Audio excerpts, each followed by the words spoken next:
Mic's on, please. Harry, you want to turn on your mic? All right, good evening, ladies and gentlemen. We're going to call this meeting of the City Plan Commission to order. This is a Tuesday, January 24th, 2023 meeting, their first meeting of 2023. And we're going to call this meeting to order at 4:47 p.m. We'll start off with a roll call. Start with Noel. Noel Sanchez. Miguel Casada. Harry Bilodeau. Cheyenne Manager, Carnegie Meeting Staff. Bob Azar, staff. Lisa Dinnerman, Legal Counsel. And I'm Michael Gazdaco, Chair. We will move directly on to the approval of the minutes from the December 13th meeting. I hope you all received them and reviewed them prior. I'd like to say Choyan did a very good job of capturing the minutes from that meeting. That was a difficult one to transcribe. I make a motion to approve the excellent meeting minutes of December 13, 2022. My second. All right, we have a motion on the table. Go around, we'll just do a yay or nay voice vote. All in favor, yay? Yay. Okay, All right, Abstention for myself. all right, we have an abstention. Is that enough? You don't have to abstain if you weren't there. I know it's technical, but approval of minutes is really a very technical thing. And unless someone objects to what's in it, you don't even really technically need a motion to approve and votes on it unless someone objects. So you can still vote for it as long as you've got 3 votes in favor. We have 3 votes against, in but favor, just so for future reference. wonderful. All right, maybe we can't comment on whether it's excellent or not. You may say it's excellent, Mr. Bilodeau, Thank but you. Thank if you want to change something, you can also move to change something. Okay, thank you. all right. Then I think I'm gonna hand it over to Bob Azar for the other 2 items of the opening session before we kick off this meeting. Okay, so you have election of officers next. And I would just like to say on behalf of the staff, we've been very pleased with the officers that have been in place for the past year. That is Michael Gazdaco, Chair, Nicole Verdi as Vice Chair, and Harry Bilodeau as Secretary. If someone were so inclined to move that slate, we would be grateful, or if someone has other options for nominations, now's the time. So I move, make a motion for the slate presented. Okay, I have a motion. Do we have a second? Second. All right, we'll go around and take a vote. Noel? Aye. Miguel? Aye. Harry? Aye. And I'll vote aye. I guess that does it. Now we'll move on to the director's report. All right, not a whole lot to talk about, other than here we are in 2023 and things have changed a little bit upstairs in the planning department, as you all might know. I want to publicly acknowledge the great work of the outgoing director, Bonnie Nickerson. She was a colleague of mine for over 20 years. We worked very closely together on all sorts of things. So I just want to say for the record how much I appreciate everything she's done, and I wish her well. I have been appointed acting director of the department and will remain in this position until a new director is identified. That position has been posted. I'm still going to be here at CPC, still continuing to do this job for the foreseeable future. We are actively briefing the mayor on all the things that are happening in the department. And that's going to take a while. You know, every project we're working on requires a briefing, and there are very many of those. I have already been talking to him about the work of this commission and how impressed we are with what you have done, and you know the way that you comport yourself. Also, I've made it clear to him that the comprehensive plan is a major initiative that is going to bear his mark. This is going to be a signature project for the beginning of his administration, the first 2 years of his administration. And CPC will be, of course, taking a major role in that. We have sketched out we've already been engaged in a community process. It's been more or less informal to date, but we have sketched out a process that will that we would like to put in front of the mayor and hopefully get his endorsement and his input so that we can make this much more of a formal process going forward. Another thing I'd like to add is that there were a series of zoning changes that came to you in the last year, changes that we had put forth coming out of planning and zoning. Happy to say that those changes have been approved by the city council. We think that they'll go a long way towards making the ordinance more consistent. It'll make it easier to process applications in the building department. And there are a couple of items in there that are significant when it comes to the ability to create more housing. So we look forward to seeing how that goes. And as always, we're going to be monitoring the ordinance to see how it works. We think that the development review regulations that you adopt that govern how you review land development projects and subdivision are due for a bit of a reboot. So that's something that we're going to be working on in the coming months, and we'll start to brief you on that as well. Something else to consider is that the General Assembly has they've appointed a land use commission. They've also appointed a housing commission. These two bodies are evaluating the state laws that apply to affordable housing, to zoning, subdivision, and comprehensive planning. Those committees have been meeting on a regular basis for the last several months. My understanding is that they're going to be coming out with some recommendations this month, maybe early next month, related to how the state law should be changed. We have a staff member who sits on the Housing Commission. I have briefed the Land Use Commission on issues in Providence. I've also been in touch with various members of that commission, and we hope that things that are important to Providence are included in those changes. I think they will be. I think our input was heard, and I think we'll have some influence over that. Ultimately, that could change what has to be in our zoning ordinance and in our development review regulations. So we're eyeing that as well. So lots on the horizon. I think we're excited to continue the work, and thank you for your continued participation. Just one question on that. The Land Use Committee, their findings are supposed to be out in short order. So is it something that the General Assembly might take up this coming session? I believe so. Yeah, my understanding is that they may have some bills to consider in the coming weeks. Okay, that's good to know. Keep an eye on that. Anything else before we jump into the agenda? Nope. All right, then we will roll right into the first agenda item, which is a major land development project.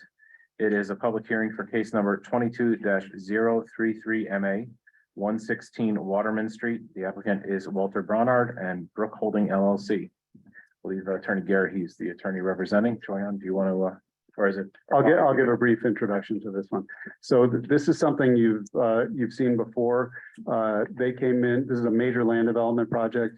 They came in at master plan, and you approved the master plan. However, you did defer action on two discretionary items, one being the additional story of height And the second one being the design waiver for the frontage along Brook Street, where the zoning ordinance says that no residential is allowed within 20 feet of the main street. For this particular project, Waterman Street and Brook Street are considered main streets. This sits at the corner of both.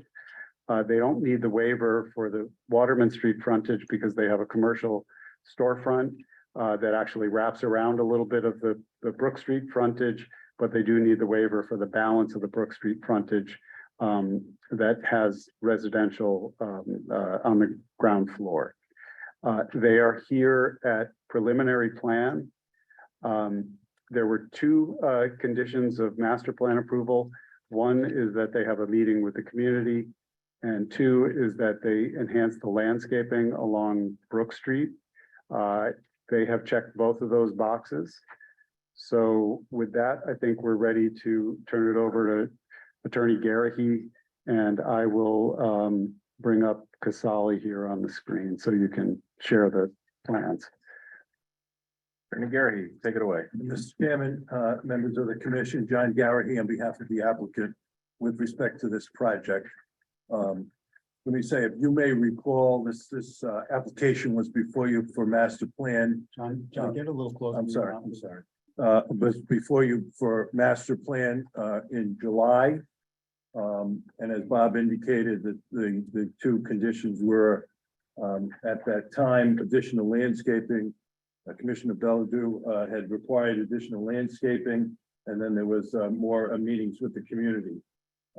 As Bob indicated, we've met both of those requirements, and the presentation that's going to be made, you'll see with respect to landscaping, first of all, that 900 square feet of landscaping is required for this project. And as I told the College Hill Neighborhood Association, our direction was to put as much landscaping on this project as possible.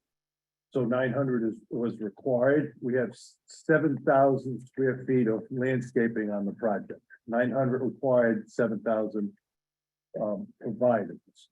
So as you'll see, we have trees all along Brook and Waterman and other landscaping throughout. So even though that it's pretty much filled the building, it fills the lot, we did put as much landscaping as possible on the site, and you'll see that in the presentation.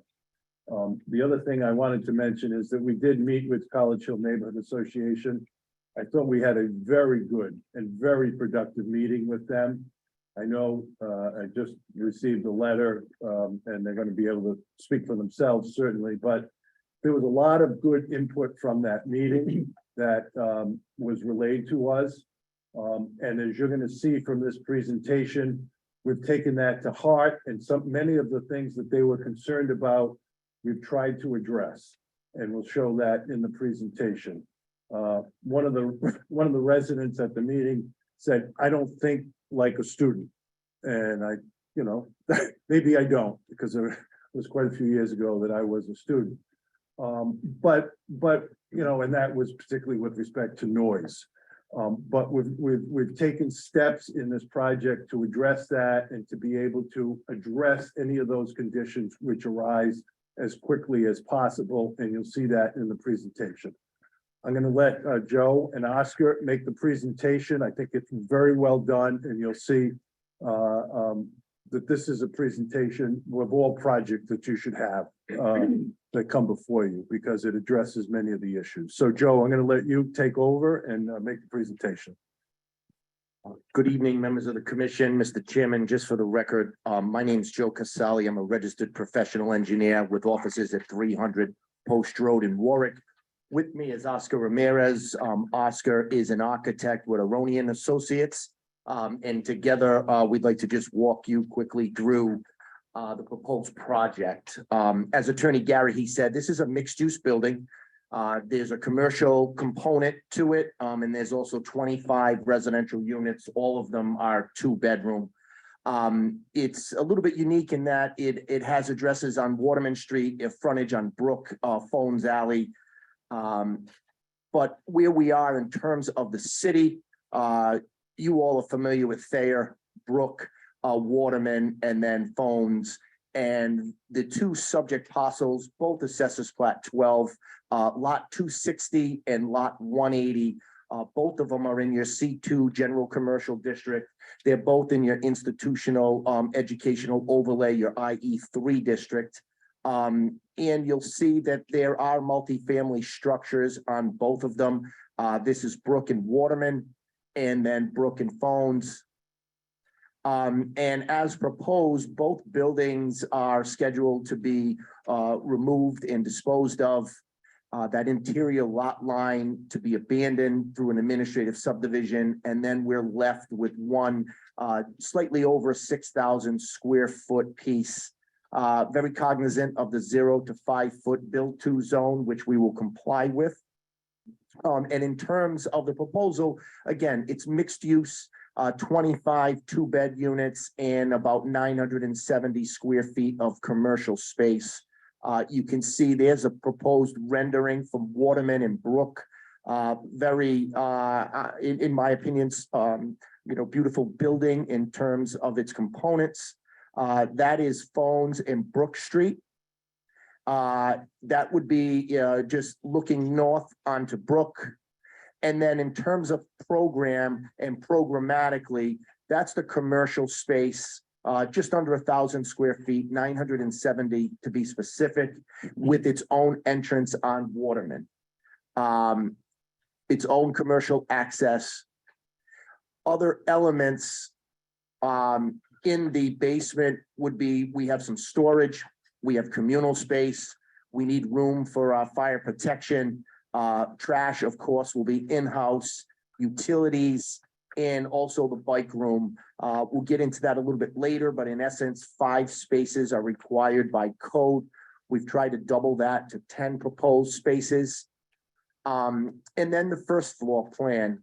One of the elements that is different from when we saw you at master plan, and I believe this was a neighborhood effort as well as with the city, is they wanted residential access through a lobby that is not on Waterman, Brook, or Phones Alley.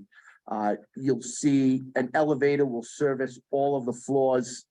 On this first floor plan, we've got 4 2-bed units, and then excuse me, that went too fast.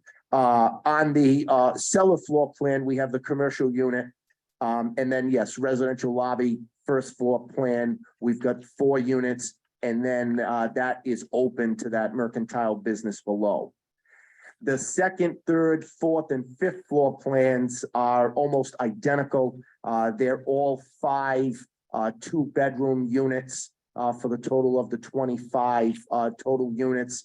And then on the top area is our rooftop. We do have some mechanical and utility space that we need to have. Of course, the elevator will extend up top, but it shortens the program a little bit. Our rooftop area is about 2,800 square feet. We understand, we're very cognizant of the fact that the neighborhood is cautiously nervous about the ability for non-residents to be up at that rooftop area. We hope that we'll show you throughout the presentation. This is not only for residents and their immediate guests, but it'll also be done with technology via some type of key access. And then you can see what you can expect in that rooftop program, both in a day and a nighttime rendering. And elevations, and I think it needs to be noted here. So that is the commercial entrance onto Waterman. And what we had tried to do in these next slides will give you type of a city view. How will this building relate as it looks if you are on Brook Street? You'll see that obviously it is, if it's in natural character, but the science center is obviously well larger than the proposed building. Even the elevation, when we're looking at it, say from Phones, you can see that we're in natural character with some of the adjacent buildings, but when you get to some of the the Brown universities such as Minden Hall and the Watson Center, they almost tower this 5-story building. Also, again, just from The west elevation, you can see that's our residential entrance that will come out onto property owned by the applicant. And then that south elevation, that's the commercial only entry right off of at grade at Waterman Street. You know, we heard comment and hopefully have responded accordingly in terms of a shadow study. You can see that that is a shadow study and that our building is not going to propose any type of obstruction in terms of its height. We've also looked at in terms of parking, while the lot is less than 10,000 square feet, no parking is required by code. None is proposed. In terms of bicycle spaces, 1 per 5 dwelling units or 5. We are putting in 10 bike spaces. That'll be located in the cellar plan, but they will have access with the elevator. We've also looked at the neighborhood traffic map in terms of the bus stops that are in the immediate area, bicycle-friendly roadways, and also dedicated bike lanes. It comports very nicely with our use. As stated earlier, Mr. Chairman, trash will be in-house or in the building in that cellar floor plan with the elevator and ultimately being able to put the receptacles out on Phones Alley. In terms of landscaping, as Attorney Garrett, said, your code, as you all understand, only requires 15% of the 6,000 square foot lot area, which turns out to be just over 900 square feet. One street tree per code is 1,000 square feet. We've put in 7 of them. And what's not shown in here in terms of the numbers is we have a number of raised landscaped areas that we were able to craft in. So really, while we're stating 7,000 square feet of landscaping, it's actually slightly more. That is the landscape plan from John Carter, our landscape architect. We also have the approval via an email from the city forester. And utilities are relatively straightforward. Cast iron water main from Providence Water on Brook. We're going to get both our domestic and our fire protection. We have a dedicated Narragansett Bay Commission sewer line within Brook, which we will tie into. And then also gas and similarly drainage. We thankfully have a dedicated city drain line that passes right by the building that we'll be tying into. That runs directly south, as most does in the city, to the Providence River. And then in terms of electrical, we have an existing transformer that is servicing the easternmost building.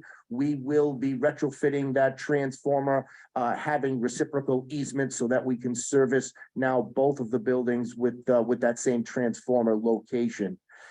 We do have a variety of overhangs anywhere from 2 feet 4 inches to upwards of 4 feet. We understand that any approval tonight would be conditional upon approval from the Department of Public Works for those overhangs. And as Attorney Garrett, said, we have met with the College Hill Neighborhood Association. That was a Zoom meeting on January 9th. They, of course, had concerns and questions about noise and security. One thing we want to state for the record, Mr. Chairman, is that we will have 24-hour security personnel located on site at all times. In terms of noise, we have some technological advances. One of these platforms is called Minute.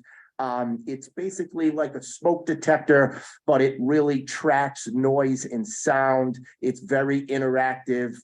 It can locate and locate local officials. It's something that we can monitor noise, security, crowds, and everything can be done from a handheld phone. And so one of the elements is we're going to put this into the buildings. It's something that we will be able to track long-term, not just say it here at a meeting. We will have some metrics that will be able to track if there is an enforcement issue in the future. Me, if I may, Joe, stop you for 1 minute. That was a particular concern of the neighborhood and one that I took a particular interest in to make sure that we addressed with the owner of the property. And I've been working on another project with some Airbnbs, and this is a mechanism, an app which has been used and has become more widespread, frankly. It's non-intrusive. It's not a video, so it's not intrusive. It doesn't see what's happening, but it lets you know the amount of people that are on site and the amount of noise that happens. And it occurs.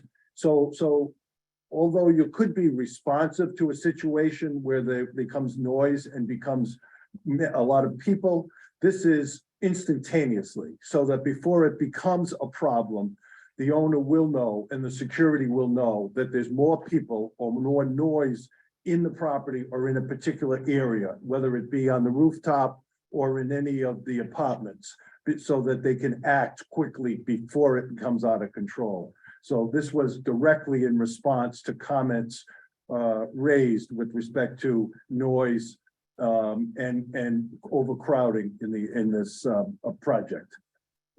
Thank you, John. And Mr. Chairman, you know, why we favor this particular platform is it has both indoor and outdoor capabilities. So we'll be able to use this specifically for the rooftop as well as interior program as well. One of the other elements we committed to, and I'll just repeat again, is that this roof deck is limited to residents or their direct guests. It can be controlled easily through key access, and sound can be monitored through technology. We have moved that residential entrance so that it's located right off of the easternmost property, which I just wanted to show right there. It was on Phones Alley. That has been moved now at the request. Landscaping was something that we touched on. And of course, we were not charged with increasing the landscaping. It was as much as we can fit on there. And I think John Carter did a nice job squeezing that many street trees into that piece. Let me just Yeah, of course. address the landscaping again, because that's something that our direction from our owner was to get as much landscaping as possible. And with respect to this, there was some overhead lines on Brook Street that may or may not have interfered with the landscaping. They were not electrical lines, they were communication lines, and they are not on the north or the south of the property. So as you look, you don't see any overhead lines north on Brook or south on Brook. And so we are gonna, there's communication lines, I think they're cable lines, are located along Brook Street. So they're gonna be removed from the property, A, so that the aesthetics look better, and B, so that the landscaping can grow with unobstructed. The other point I want to make with respect to the landscaping is that the owner has indicated that he would provide water, a drip system or an irrigation system with respect to the trees to enhance their ability to grow. And the landscape architect, John Carter, indicated that will help tremendously in the ability of those trees to always remain active, alive, and spry. Thank you. Thanks, Sean. So to just wrap up, Mr. Chairman, exactly what Bob Azar said, we were here last before you in July for our master plan approval. We have file plans and they're under review with the city engineer, as well as the Bay Commission. I believe Providence Water is in order, as is the city forester. But we're here tonight for our preliminary plan, but there are two considerations. One is the dimensional adjustment for the additional story and the height of the building, which I believe is allowed with the commercial component. That's something that we had discussed at master, but we were going to finalize here at preliminary. That is 58 feet high at its highest point.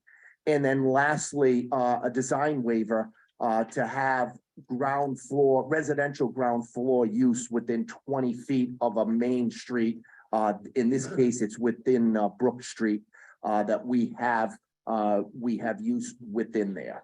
And then lastly, we would respectfully request, if you were to see fit to give us our preliminary plan, would you allow the final be delegated to the staff and the administrative officer? That's all I have, Mr. Chairman. Oscar and I will be happy to answer questions from you and members of the commission. Okay, thank you. I guess I'll open it up to members of the commission. Any questions for the applicant at this time before we hear any public comment? Comments? My only question was about the trash. How does it get out of the building? Trash will be, we are going to have a dedicated trash room in the cellar. Then that will be able to be transported to the first floor through the elevator. And it's our proposal to have the receptacle right here on phones. We have, a little bit of a programmatic insert there that would allow us to put the barrels and so forth and so on phones. But you'll have maintenance personnel that will be bringing these up on trash day and bringing them back down after they're empty. I assume Correct. they're not going to remain outside. No. Normal course of business. No, and we will obviously commit to that fair assertion. We understand, that's a sensitive point, absolutely. I guess, if I could ask Mr. Harunian a question? Hmm? Okay. Hi, I'd like to know, if you could just tell me, have you done a plan for this project that was in compliance with the design guidelines, showing a commercial space along Brook Street? Did you? Are you just assuming that we'll grant the a variance? So our understanding was that we were gonna have the commercial unit come off of Waterman just because it was a more high traffic area. Just because of the lack of business that's on Brook Street at the moment anyways. And then being able to wrap the storefront onto Brook Street to kind of create that presence as required anyways. So you actually never considered having bringing it into compliance and having it have a commercial space along Brook Street? Is that correct? Mr. Argol, the plan right from the beginning was to seek the adjustment so that residential could be located on Brook Street. On this building, on this location, you have two frontages. So you have the commercial space and it wraps around onto Brook Street. It just doesn't extend to the entire amount of Brook Street. No, the- John, yeah.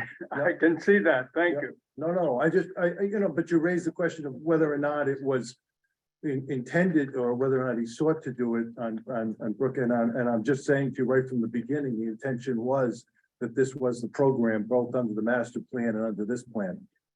Okay, well, let's hear what everybody else has to say first. Thank you. Miguel, do you have anything for the applicant? I just wanted to, because this is obviously a concern with student housing and you address some of that with the noise monitoring, the minute, I think it was called. Where is that being located? Just in the public, like the hallways and lobby and the rooftop, or are you putting those in apartments? Like, because you did mention Airbnbs and that's what they usually do. So I would suggest that they would be located for the most part in outdoor areas. So that there are decks which are outside, because the noise, if there are noise, would come from people when they're outside. And so that's where they would be located, and that device is now allowed to be outside, where it picks up the noise and the amount of people outside. So it would be on the individual unit decks that they have and yes. on the rooftop. And on the decks. rooftop, that's right. Right, so you can access what's happening, but you don't have there's no enforcement plan as of yet, right? Because you have to set the decibels or whatever the parameters are that you're going to be judging, and then what is there a plan on how you're going to enforce that? Is it the security personnel, or you're not there yet? Well, there's going to be security there 24 hours a day. So that clearly the security personnel will have access to the app to be able to, if there'll be an alarm, as I understand it, the way it Okay. works, that if it goes above a certain decibel level, certain temperature level, or certain capacity level. So at that level, when the security notices that there is a excess, he will contact the person whose apartment it is, that they have exceeded that and they should cease that activity immediately. Thank you. And I'll defer to public testimony first, and then I might have some other concerns to bring up that came up through our letters. I do want to thank the applicant before we get to public comment. I'm sure there's going to be some people that say things that are probably contradicting to this, but I do think it's improved since it was originally presented to us. The street trees, the canopy coverage, I do appreciate. We asked you to look for more, and you only need to put one tree on, and I think that's a huge improvement. And I think the quality of the surrounding area will be improved because of that. I know we discussed this at the master plan stage. If this lot was one parcel in, we wouldn't have the issue with the commercial space. It's because it has two frontages on two major streets, which it gets a little complicated. I don't know that one really bothers me. And the height, we've approved it on similar projects before. But we'll continue to deliberate, and I'm sure there's more we're going to hear from the staff report and from the public comment after. Mr. Chairman, if I can just address the height requirement. So your ordinance provides zoning incentives. And it says that if the purpose of zoning incentives are to say, look, the city wants certain things. And we'll allow you to do it I'd suggest as a right, it's an adjustment, which is subject to this board's approval. But it says, look, we want more density, we want more commercial space. And if you provide the commercial space, you can have two more floors. You're doing something we want, we'll give you more height, more density.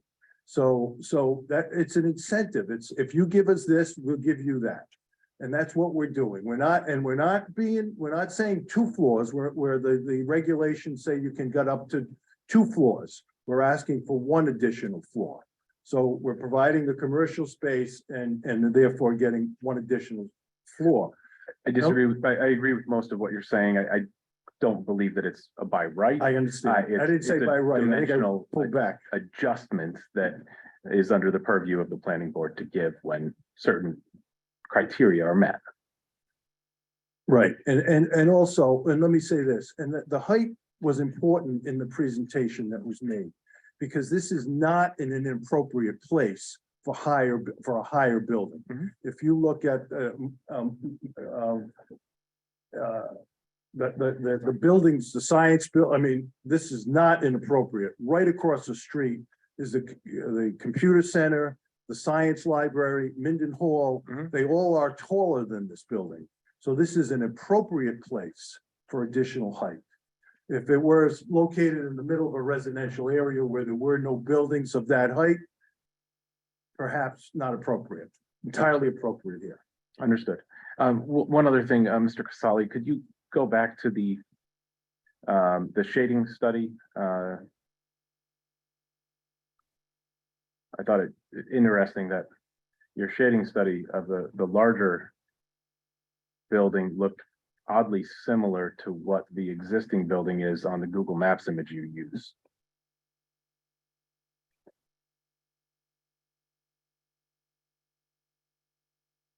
If you look, if you can go back to that one. So that shading study, is there a way to zoom in on that at all? No, there's not. Okay, then you can scroll up a couple more images to the one that you overlaid on Google Maps or Near Maps, whatever you're using, that one right there. And you can see the existing building. The Same shadow. it looks like a very similar shadow from that current building to what I can't really tell what it is there. It's not a very effective graphic tool for us to use, but I would be curious to see what that actually looks like and what time of year, time of day that actually was performed in. Yeah, so the shadow study was done at a winter time in the mid-morning. with the idea being that the shadow of the proposed building won't actually ever go onto Waterman Street. Perhaps it will transfer onto Brook Street at the moment. But you can see that the larger building now transfers onto the adjacent apartments that are off of Phones Alley. Okay. Fair enough. Anything else from the commissioners before we hear the staff report and open it up to public comment? Okay. Take it away. All set, okay. Lev, would you mind turning the lights on? A little hard to read.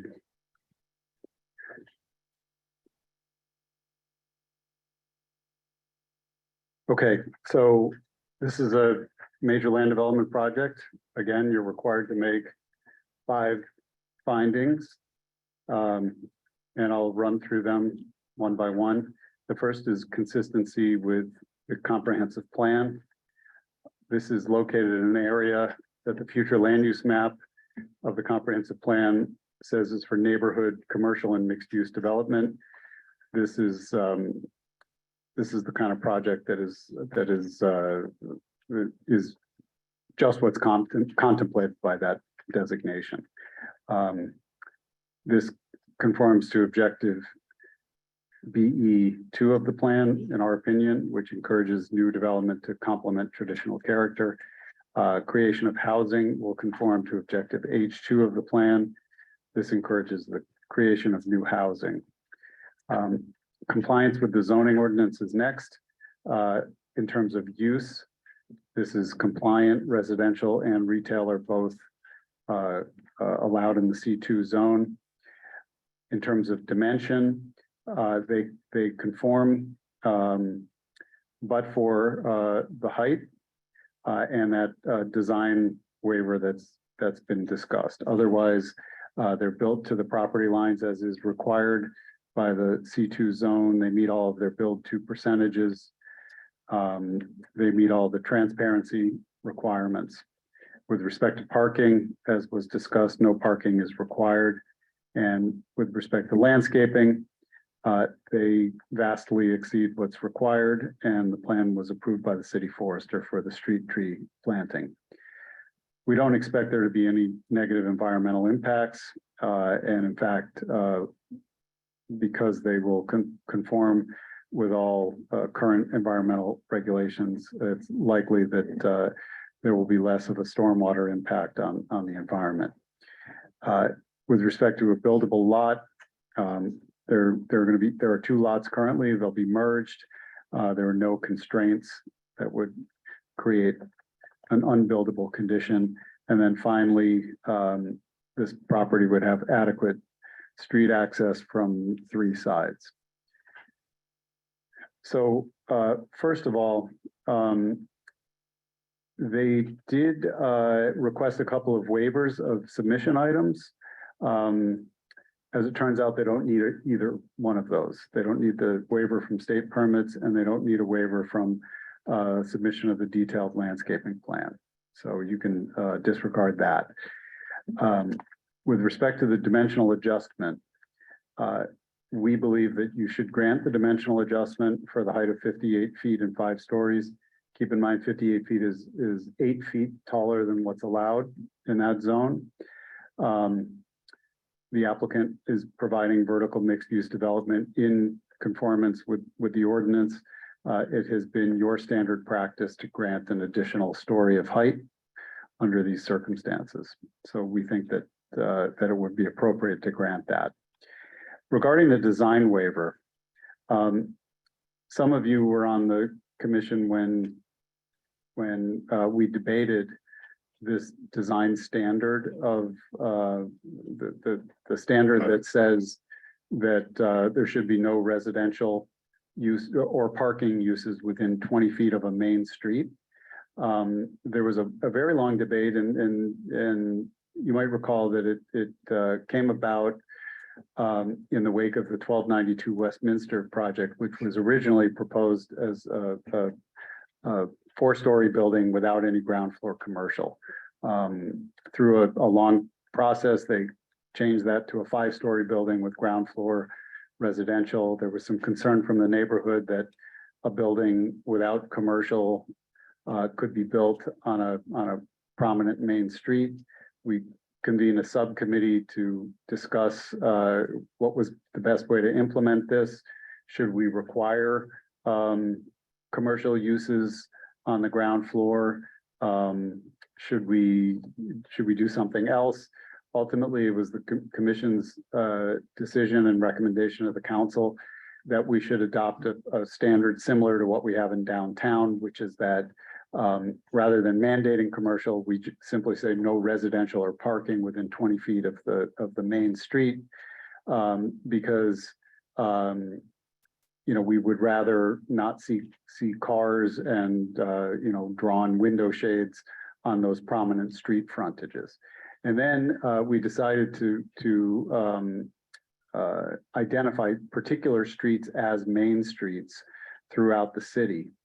And then finally, we all thought it was important that this particular design regulation could be waived to account for unique conditions of a piece of property.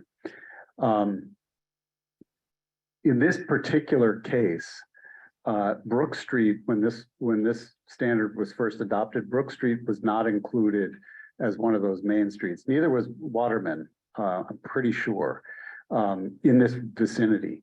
It was a petition by the Thayer Street District Management Authority that asked us to expand this main street series of streets to include Waterman between Thayer and Brook between Waterman and I can't remember, Lloyd or something like that. Again, it's a standard that's waivable. In this particular case, they're not asking you to waive it for the entire frontage. They're asking you simply to waive it for a portion of Brook Street. Could you go back to the floor plan, Joe, that shows where this is going to be applicable? The first floor plan.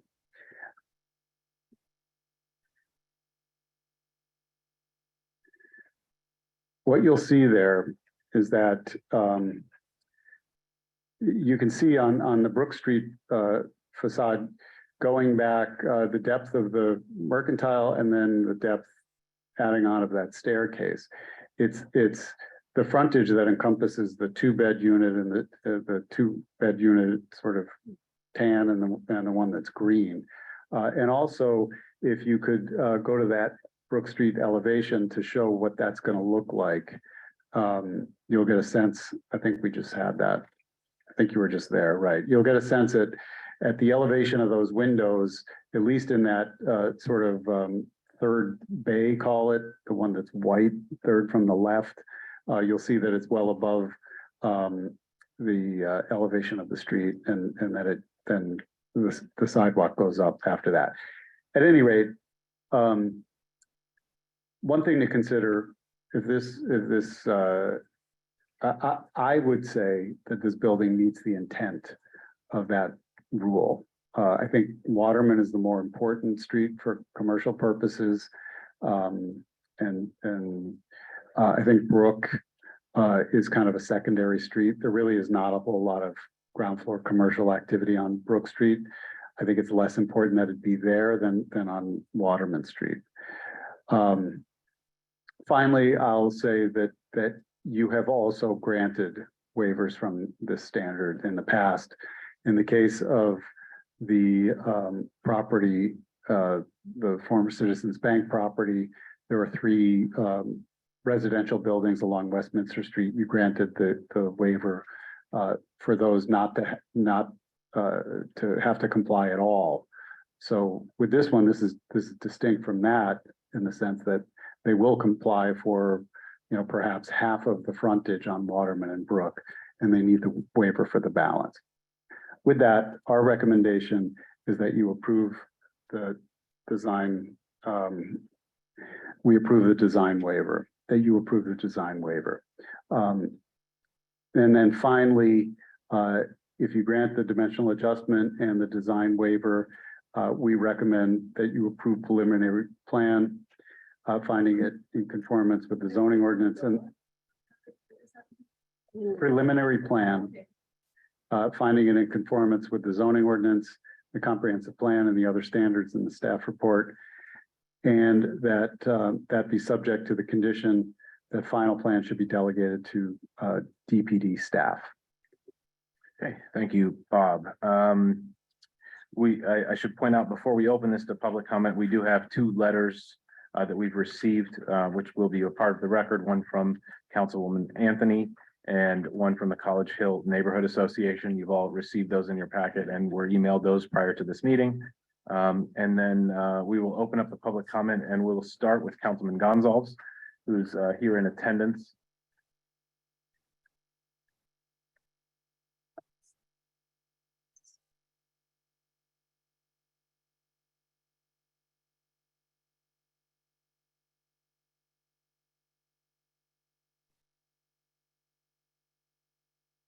Thank you, Mr. Chair, members of the commission, for the opportunity to speak on this matter. For the record, my name is John Gonsalves. I represent Ward 1, which is the Fox Point, Wayland, College Hill, Jewelry District and downtown areas of the city.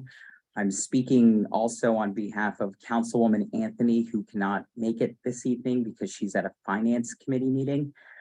We appreciate the petitioner sharing their plan at a recent Ward 1 community meeting, as well as a College Hill Neighborhood Association meeting. But we do ask that the commission deny the dimensional adjustment and the design waiver. We believe that something in compliance with the zoning ordinance, something that is by right, would be more appropriate, and we are hoping to achieve that this evening. And we ask that the commission use its discretion to deny the dimensional adjustment this evening. I just want to point to a number of items that were written in the letter by my colleague, Councilwoman Anthony, and I think that's more of the broader context here. I know it's important to recognize that, you know, visceral emotional responses aren't necessarily what carries weight here. The letter of the law is what carries weight here. But I think it's just good context for the commission to be aware of. So in her letter, she wrote, while I appreciate Mr. Garrity and his team presenting the project to the College Hill Neighborhood Association, he did it only after he was told he could not move the project forward without a meeting. Mr. Garrity said he thought it would be a waste of time. Unfortunately, the community does not trust Mr. Bronhard because he has purchased non-conforming single-family homes in the area. I quote, he has also subpoenaed many members of the College Hill Neighborhood Association with several lawsuits he has filed. The effect of the subpoenas is that the members have become hesitant to voice their opposition to Mr. Bronhard's project. End quote there.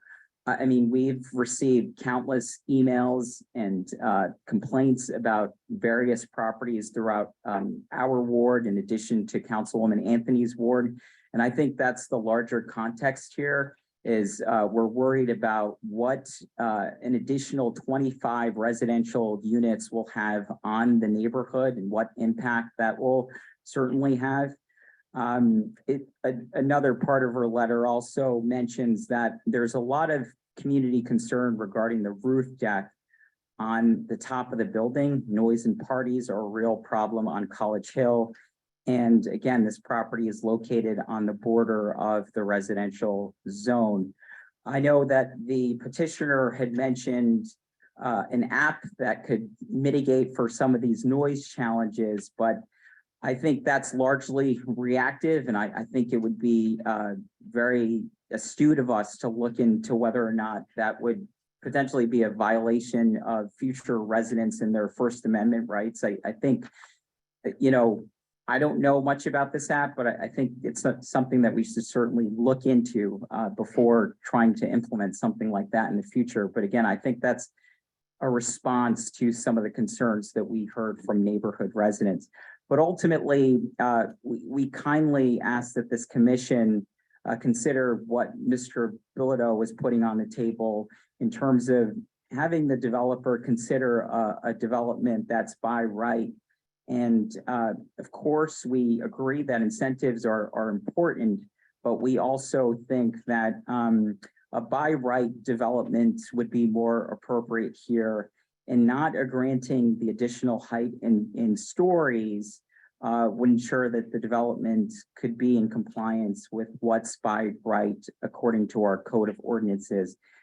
If you are considering granting the waiver in the dimensional adjustment tonight, we do ask that perhaps you consider continuing this matter so there's an opportunity for the community to continue to weigh in on additional plans or any refinements that the petitioner would be willing to make in order to perhaps accommodate the commercial component, but also to reduce the massing and scale so it's more consistent with the rest of the neighborhood. We're worried about the precedent that this will set both for Ward 1 and Ward 2, as this is a development and a property that neighbors both of these wards. So we kindly ask for your discretion tonight, and we kindly ask that you consider our request to either provide more time or completely deny the height waiver and the design waiver as well. Thank you very much. Thank you, Councilman. Okay, we have another member of the public here in the room. Then we'll go to we have two more people, I'm sorry, from the room, and then we will check our virtual room as well. We have Stephen Hansberg? Hamburg. My apologies, I can't read your handwriting. All right, my writing is not what it was in grade school. Yeah, neither is mine, so I understand. So thanks very much, Steve Hamburg, 110 White Avenue. And I appreciate the opportunity to speak. I want to reiterate many of the points that were just made by the councilman. First of all, I think it's important, there's constant reference to 5 floors. If I've done my math right, there are actually apartments on 6 floors because they're in the basement and on 5 floors. So I think that's one thing to just make sure is clear. I'm pretty sure that's correct. And then on the landscaping, if you remember the last time you had a hearing, I'm the one who actually raised the landscaping concerns. I'm glad to see the trees, but I do have to say that the assumption that the situation will work well is really quite spurious because of the balconies. If you walk around the neighborhood, and I take care of most of the street trees in the neighborhood, I've been doing it for 25 years. They're going to get pruned up hard because the tenants will complain. And the species they've chosen for the most part are tall, which is great, but the balconies are complete in conflict and they stick out too far. So you've now got a real conflict that will mean these trees will never, the 7,000 feet is illusionary. You will never get that out of those trees in this situation. There's no evidence of no situation within the entire neighborhood where you could ever see that situation occurring. And I can show you lots of cases where they're pruned back. And then another major one is the noise. So I live adjacent to properties owned by the applicant. The notion that there's any enforcement on noise, it would be better if it starts by proving that in existing housing. We have 80 decibels inside our house from adjacent buildings. This applicant has provided no effort to in any way restrict the noise on the properties he owns, nor has he taken care of those properties. The trash, the rats, there's a consistent pattern of not taking care of them. So again, the by right, absolutely they have, but giving the extra to someone who has shown a consistent pattern of not being part of the community is inconsistent with building the norms we want in a community to say that we want all of us to work together. And we don't have a record of that. And that is really important. So the notion that you create a noise tracker, well, the tracker doesn't do anything if there isn't enforcement with it. There's no enforcement in any of their properties that I'm aware of. And it's a constant problem. You can look at the police logs. They're enormous at properties owned by this applicant. It's a constant issue for many of us. So I think we need to think about also the height. All the comparisons were looking south to the institutional zone. How many buildings are taller than the science library? 2 in the city of Providence. The Fane Tower gets made every 3. So you have to go to the north because that's what it's part of. It will dominate. It's taller than any other structure to the north, which is the neighborhood it's in, not the institutional zone. So it is significantly taller. It'll be very dense. The trees under the current situation will not grow. It will be a noise problem if any history is any precedent. I would agree with the councilman. I do not think you should approve this. By right is more appropriate for the situation. And it also shouldn't encourage owners of properties to not take care of them and then reward them to give them more opportunity elsewhere. Thank you very much. Thank you. The next member of the public is Chris Tompkins.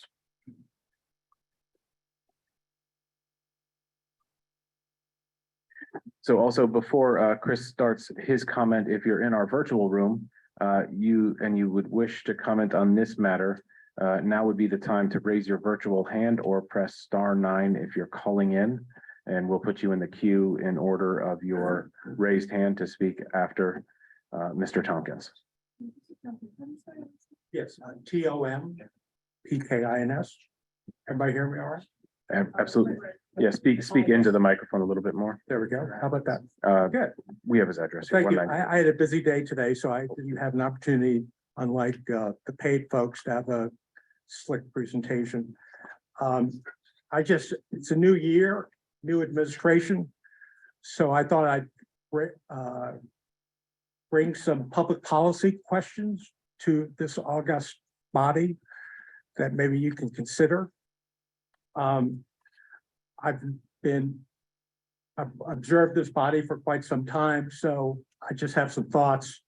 So when an applicant makes a project application where you have a dimensional adjustments request, design waivers, should there be, this is a question. The question is, should there be a disclosure of environmental fines, both paid as well as unpaid? Should there be disclosure of police reports of either the project site or parcels owned by the applicant? That's a question. I have another question. So if you're granting a variance or an adjustment in order to protect the tax base of the city of Providence, which we all care about, should there be a restriction upon the sale of that property that benefited from a variance or dimensional variance to a nonprofit organization subsequently? Should we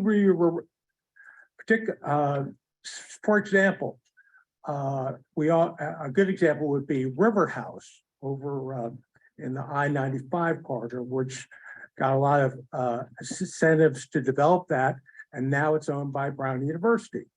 Should that process continue with other properties? That's a question that I have. Another question I have is, for example, should there be disclosure by either the solicitor's office or the applicant of any outstanding litigation against the city that's relevant in the case of the project? That's a question I have. So should there be another question I have is, should there be a finding of a community benefit by granting a dimensional variance or an adjustment? Should there be a finding for such? That's a question I have. Should there be, if you're granting a dimensional adjustment or a design waiver, should there be affordable housing included in the project? That's a question I have. I just think that we now have a new administration with high expectations and high standards. And I have a lot of confidence in this body. And I think with the new year, we ought to be maybe broadening, when an applicant makes a submission to this body, should it be more than just the nuts and the bolts of the project? Should it be a little more encompassing of some other factors? My final observation, I'm sorry to say, I walked here today. And I'm sorry to say there's more traffic on Brook Street than there is in downtown Providence. And I hope in the next 4 years that can be addressed, because the future of Providence is not going to be good if traffic in downtown is less than it is on Brook Street. Thank you for your time. Thank you. Now we'll go to our virtual room, unless there was anyone who didn't use the sign-in sheet here today. Is there anyone else in the public here in our room? Is there anyone in our virtual room who would wish to speak? Again, raise your virtual hand in the middle of the middle bottom portion of your screen, or press *9 if you're calling in.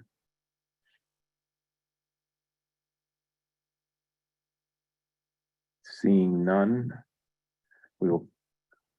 No, there's none. No. All right, then we will close the public comment portion of this agenda item. Before we roll into a whole bunch of stuff, I think I want to talk about a few things. First of all, Mr. Tompkins' notes are for questions are good questions for discussion. There weren't specifically, at least he didn't state that they were specifically about this agenda item, but they are good topics to discuss when considering. That would be changing our design guidelines, changing our submission process, and all of that we're discussing as opened this meeting with possible changes to our review process, and also obviously the comprehensive plan rewrite or update that's forthcoming. So we'll keep these in our queue. I don't know if our esteemed attorney would be able to speak on the outstanding litigation comment, or warrants any. Well, all of it is public record. If you go to the Superior Court, or if you go online to their portal and put in Mr. Bronhard's name, you'll find every case that's filed by him or against him. The same is true of police reports. Police reports are public record, and all you have to do is make an APRA request on the city's portal, and you can get all the police reports that exist. And those are the only two things that I recall that I could speak to. But I agree with what you said, Mr. Chair. I think Mr. Tompkins' comments are excellent and should be considered in terms of what we're doing, what you do with respect to the comprehensive plan. They're not, I mean, I'm not saying they're irrelevant, but they're not about this specific project, but they're very, very astute observations, and we thank him for them. So moving on to a couple of other comments that we heard from the public comment. Let's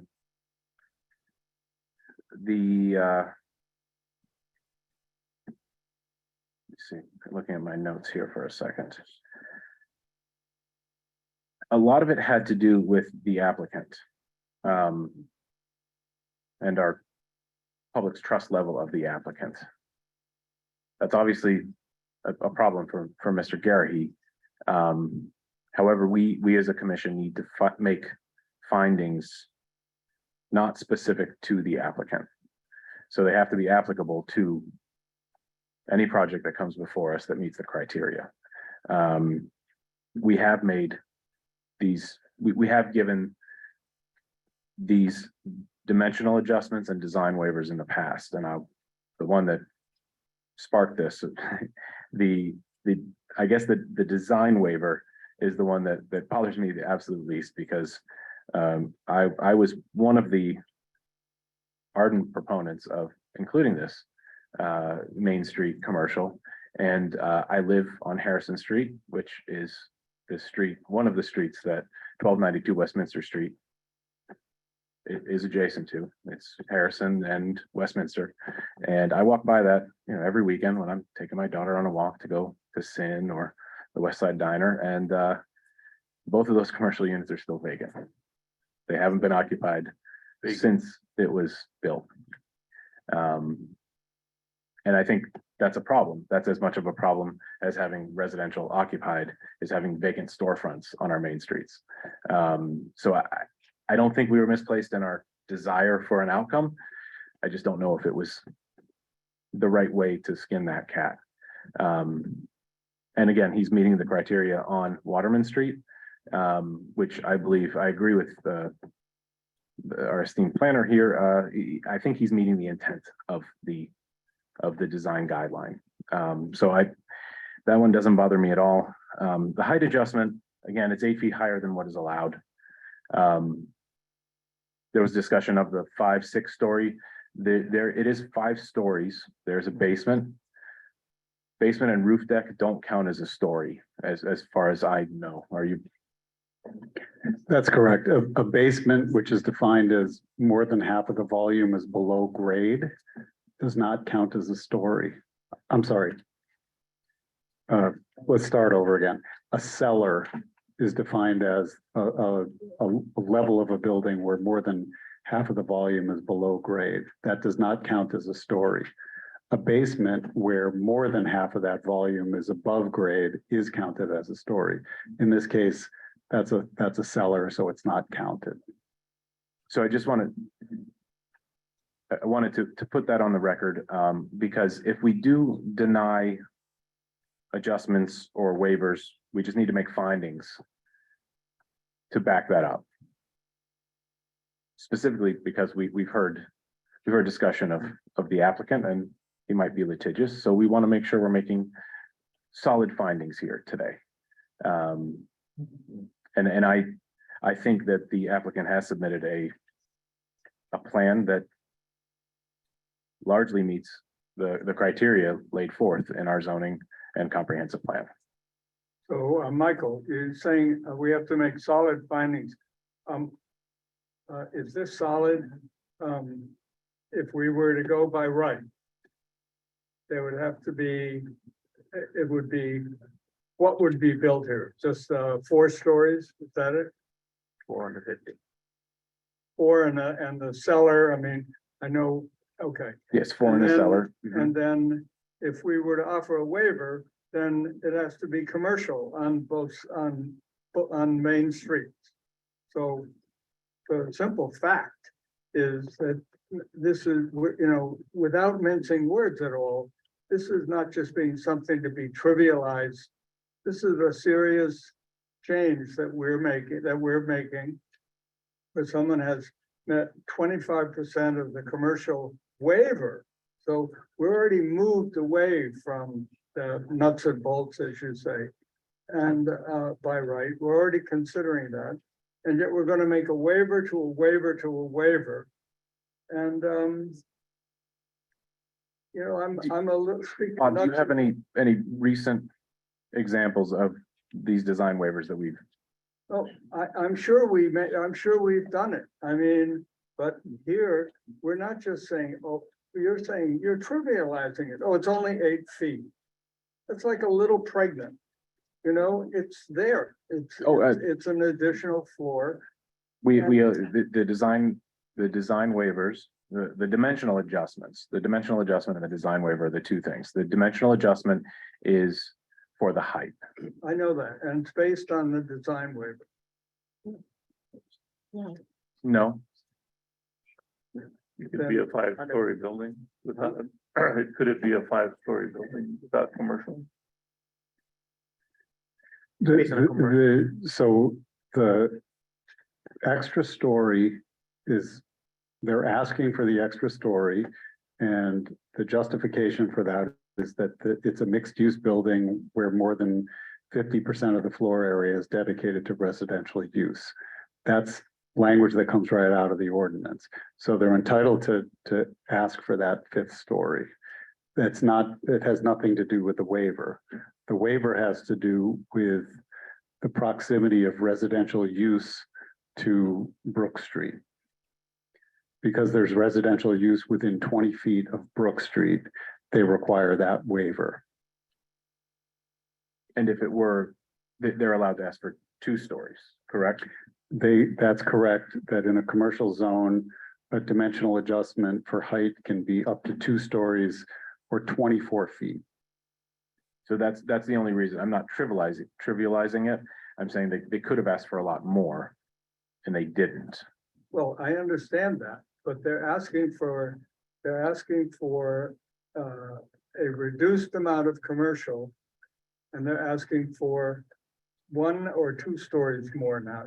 I know they could ask for 2, but we now have the cellar definition. It's 1 story or 8 feet is what they're asking for and above the allowed. And then, again, speaking of nuts and bolts, I'd like to I just don't recall. BF2 says that this conforms with the city plan because it complements the traditional character. I just don't know what does BF2 actually say? We're gonna pull that up right now. It's BE, which stands for built environment. Right, okay, thank you. But what is it? I'll cite you that, just a second.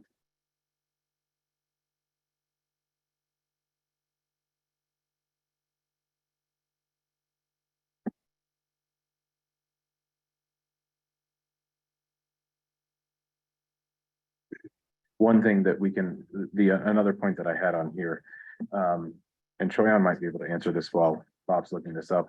What is our time clock on this application? So we had issued a Speak certificate. into the mic, please. Sure, we had issued a certificate of completeness on November 30th. And they were before the board on December 13th. And they agreed to have the clock stop. And so we have 90 days from the issuance of the certificate of completeness to issue a decision. So we would be down to 67 days.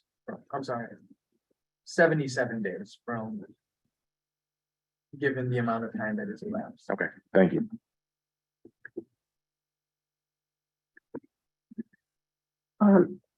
I'm just keeping in mind some of the projects that I'm aware of. One of the most recent ones that you granted height adjustments for were the 4 buildings on Gano Street, or the 3 buildings on Gano Street, which were also on a main street. And they each one of the buildings got an additional story. Then there were the ones the ones you were talking about, Westminster Street. Cranston Street. So I guess what I'm saying is, I There was don't, another one on. and I think that this is what I think Mr. Hayes, or actually what the chair was saying. This is a project that you're looking at. You're not looking at the developer. He could turn around and sell it. In fact, we've had many. He's not likely to, but there are a lot of instances where you approve projects and who eventually ends up owning that project or even developing that project is a second or third person that you don't even know about. Turns down the line. Funny. So I just want to emphasize that under the law, you're looking at the project and it doesn't matter who the owner is. Now, you can keep in mind that there are noise issues because you know there are noise issues with student housing. Then the question is, what's the environment in which this particular building exists? Lisa, That's what I'm saying. No, I know, and I agree with you. Money talks and whatever it is that walks, and so whoever knows who may own this tomorrow, I understand that. But the Gano Street issue was that we had 4 buildings which required no parking, and he put 67 parking spaces underneath it. So we made a deal. We said, we'll give you a variance because you're meeting this criteria. All I'm saying here is, we're giving away the dimensional waiver and the design waiver, and he's not meeting any criteria that Bauman had to meet at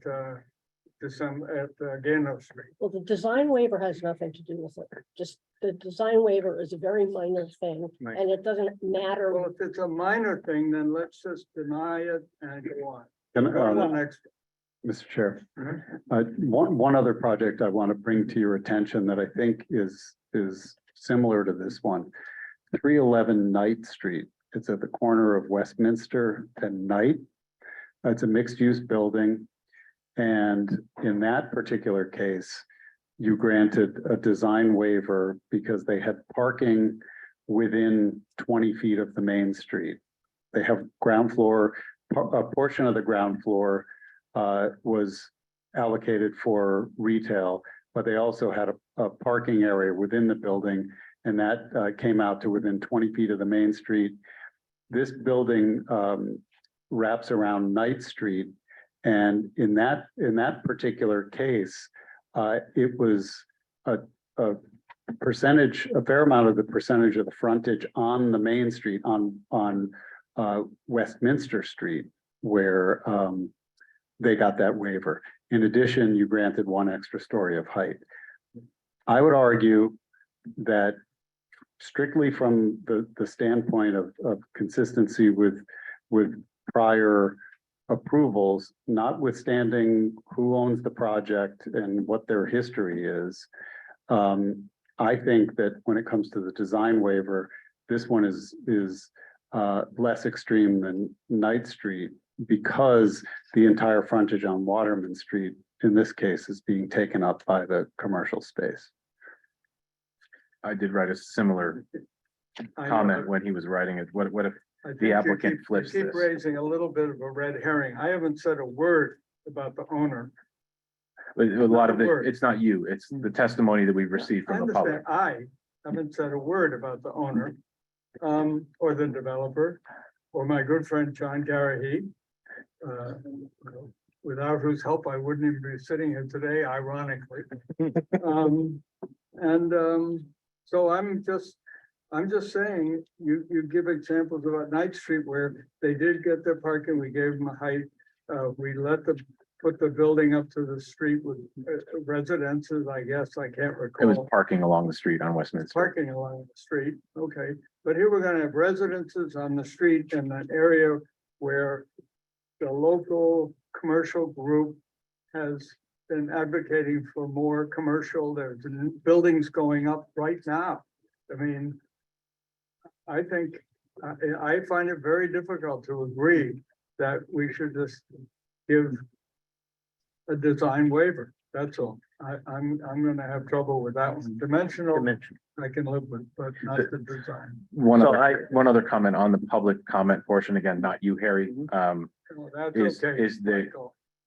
because I'm still reading through my notes as we're going through this, but on the public comment, there was a lot of discussion about violations or other issues that this applicant has in other properties.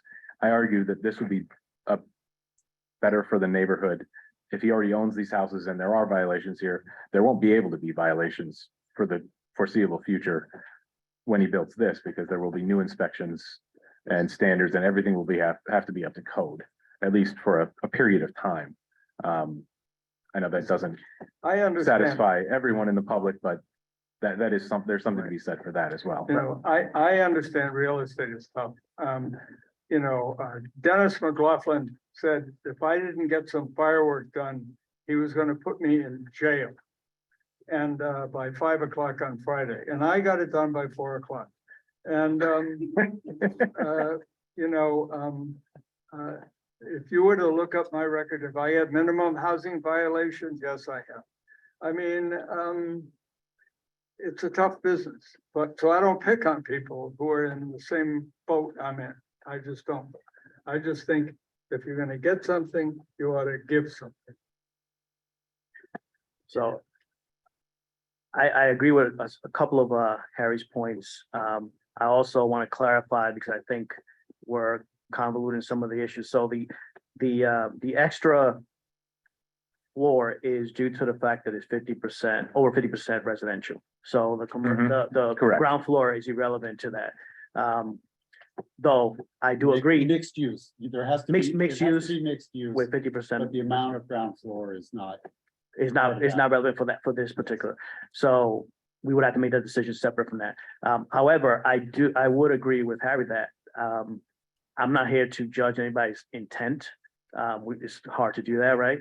But they did not comply with the fact that it is two commercial streets that were moved into it, however it evolved, but it's not fully commercial. Therefore, it is obviously another waiver that we're given to the applicant. And I do believe that, there usually is some type of public, benefit that comes from these exceptions, and it's not happening here. And I also want to call caution to, in the past, we've discussed that when we decide on a particular project, it doesn't necessarily set a precedent in that fear of that, right? But now here we are calling all these past projects to say that we should go one way or the other due to that. So we need to be very careful with that, because in the letter from Councilwoman Anthony, she references that where, I don't recall where it is, but she says that we might be setting a precedent where now all the projects that come into play are going to be 5 floors or higher. And the comprehensive plan we're going against the comprehensive plan with these adjustments. And therefore, we need to take everything into account. And one thing that I think, we encourage developers to meet with the community and hopefully come up with some agreed upon concessions between the parties. The applicant did do that, but the allegations that were made here were pretty serious, and they were made from the Councilwoman Anthony, Councilman Gonzalez, and also the College Hill Association, where they express fear and expressing their concerns with the project because of some of the legal system being used to potentially suppress. So it goes against the spirit of meeting with the communities on these meetings if there's going to be a fear that what people say might be used against them, or they might have to show up in court. Don't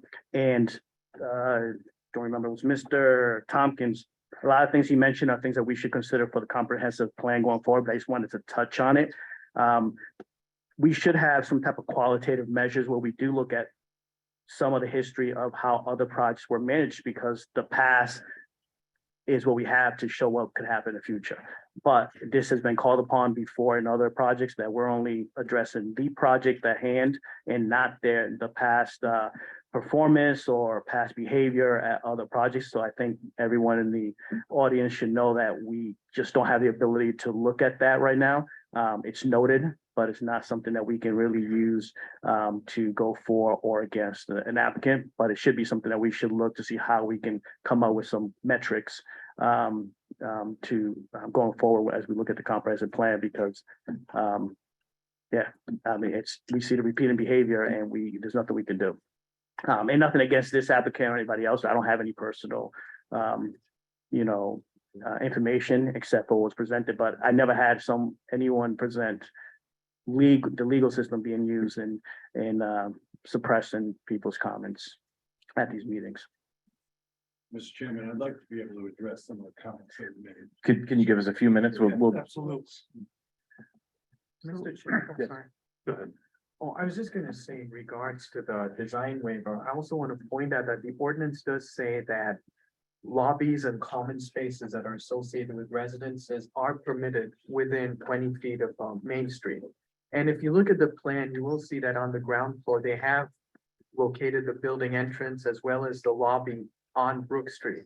And so that also goes into our recommendation to approve the waiver, which is that we feel that that entrance does serve the purpose of activating that portion of the street by having individual movement over there, which kind of serves the purpose of the intent of what the ordinance wanted to go for by having mixed use on these main streets. And so the location of that, I would like to say, should also be considered when you discuss the design waiver. So just taking off on that, I thought one way to maybe improve the design would be to raise the community space to the next floor up and put the residential down below would be on the public street. The first floor, right, where the to move the community residences space is. into the cellar and. Well, no, I'm thinking more of the commercial space not being on Brook Street. Right, Right, if the community space in that place that the neighbors used was up one floor, it would be different. Just from what you just said right now, it's in the basement. I think a couple windows open up to Brook Street underneath the thing, but if it was that's up on the first. I think floor, that's the cellar level.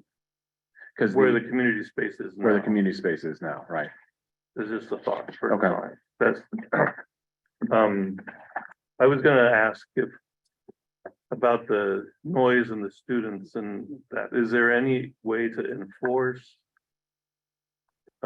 You know, that we're gonna have a plan, we're gonna have a security guard. Is there any way to write that into the, you know, because the building we built 5 years down the road, there may be a booth there, but it's not used by a security guard. Right, Is there any way to write that into the plan? as a condition of approval? Yes, you can make that a condition of approval. And is it enforceable? Is it enforceable? Probably as much as any other housing code is within the Department of Inspections and Standards. Correct. It's a violation of zoning, and actually it's a violation of the plan that's going to be filed in the Recorder of Deeds office if they don't do it. I would So think, yes, it's you know, enforceable. if they have the app or whatever, but if they don't Noise have anybody monitoring on and site, 24/7 security. because they did say Correct. that they were gonna provide that, but if there's a way to write that into the plan. That should, you can make that a condition of approval. Okay,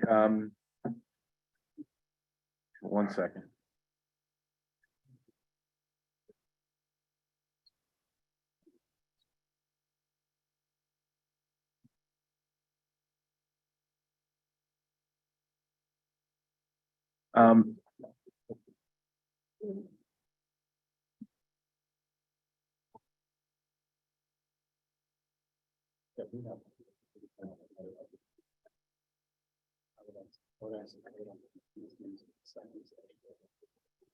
Mr. Gary, do you agree with the 77 days remaining on the time clock? Mr. Chairman, I don't know what the calendar is. I know that we agreed that the clock would be stopped between December 13th and And today. today, and your plan was deemed complete on November 30th, so we have somewhere in the realm of 70 days, call it, give or take, whatever the If calendar. that's the case, yeah. Okay. Okay, that's good. I think I would suggest that we have enough here to discuss and digest. That we continue this matter to next month. I think there are a few things that we want to investigate and get back with. Yeah, you can certainly pose questions that you would like us to come back with if there are questions, and also questions for the applicant for them to reply back with. So let's make a list of things that we want the applicant to look into, to come back with at our next meeting, which is the 21st, get that on top of my head. February 21st. I guess, you know, some of them would be, in my opinion, the excessive noise monitoring and the 24/7 security. I think that would be a large part of it. If there's anything else that the applicant can do to integrate any more area along Brook Street, community space, lobbies, et cetera, moving the residential away from Brook Street as an exercise. I don't think the roof deck is really in our purview. That's not adding any additional height. That's not adding any additional space. This is nothing that we can really discuss. I know it's come up in Councilman Anthony's, Councilman Gonzalez. That's going to be definitely an inspection and standards issue. Should a building permit be issued on that? I would just ask, I mean, they're gonna have a month and I think when you think of the roof, that it's really the people, the noise, what people are probably concerned about. So it will be addressed by the security plan and noise monitoring. And I would ask the applicant, since they're gonna have some time now to come up with some specifics, what they're looking at for decibel levels and, you know, what's their enforcement protocol gonna be. And how are they gonna work it into their lease, Yeah, you know, into to least make sure, language that they are, yeah, as Attorney Gonzalez mentioned, attorney, excuse me, Councilman right. Helen Anthony is an attorney. I don't know that John No. Gonzalez is. Um, you know, making sure that they're signing off on that. Your potential applicants are signing off on the fact that whatever monitoring is going to be done, that they're aware of and they condone. I think that's probably a good. I think he mentioned a First Amendment issue, but I think don't this think it's a only First meant, Amendment issue. it isn't. I think this, and perhaps Mr. Garrity can just explain it. I think this just measures noise levels. It doesn't take down what people are saying. Well, So I just wanted to and- make that clear. And I want to add, I think he was referring, yes, that's how it's marketed. But also he said, look at the application, because obviously by having the mechanism in place, they can record or take. And many commercial don't know. buildings have audio and video recordings, and there are laws around what postings need to be had. I think it's more on the applicant to tell Figure us out what what they're that is, going yeah. to do and comply with the law than for us to figure that out. I agree. So, Mr. Chairman, could I take 5 minutes just to respond? I'm not gonna take. I think we owe you that, yes. Right, appreciate that. Let me just raise a couple of issues that were raised here. And I want to talk particularly about the public input. I never said it would be a waste of time. That was directly at me. I never think public input is a waste of time. I would be shocked if I used those words. I can't guarantee that I didn't in a conversation, but it would be a shock to me that I would say that. And it never thought that there was some confusion about who was the neighborhood that we were supposed to meet with and whether it was at Councilman Anthony's direction or Councilman Gonzalez's direction. We had, so as a result of that confusion, there was a little bit of that we had to meet with the College Hill Neighborhood Association because we had met with Councilman Gonzalez's ward committee. So that was a little bit of the confusion about the meeting. It wasn't that it would be a waste of time. It was a very helpful meeting. It was very well, I thought very well done, communication back and forth. And I thought we were particularly responsive. And I wanted to raise the issue with the First Amendment.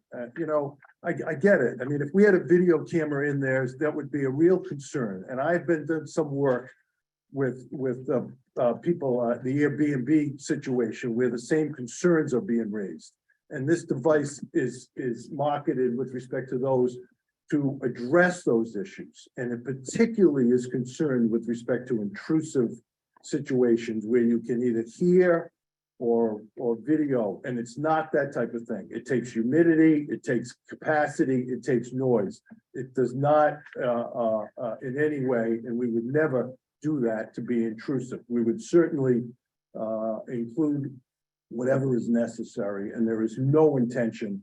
It's to resolve a problem with respect to noise and overcrowding, and not intended in any way, shape, or form to intrude upon people's conversations in any way. So let me say that with respect to that. And I thought we were responsive to the community. We know that there is an antagonistic relationship here a little bit with respect to this applicant. We're talking about the project. We're talking about the project. We think it's an improvement to the area. We think this is where the density should be. We think you want density here. You want to get it out of the neighborhood and into the commercial zones.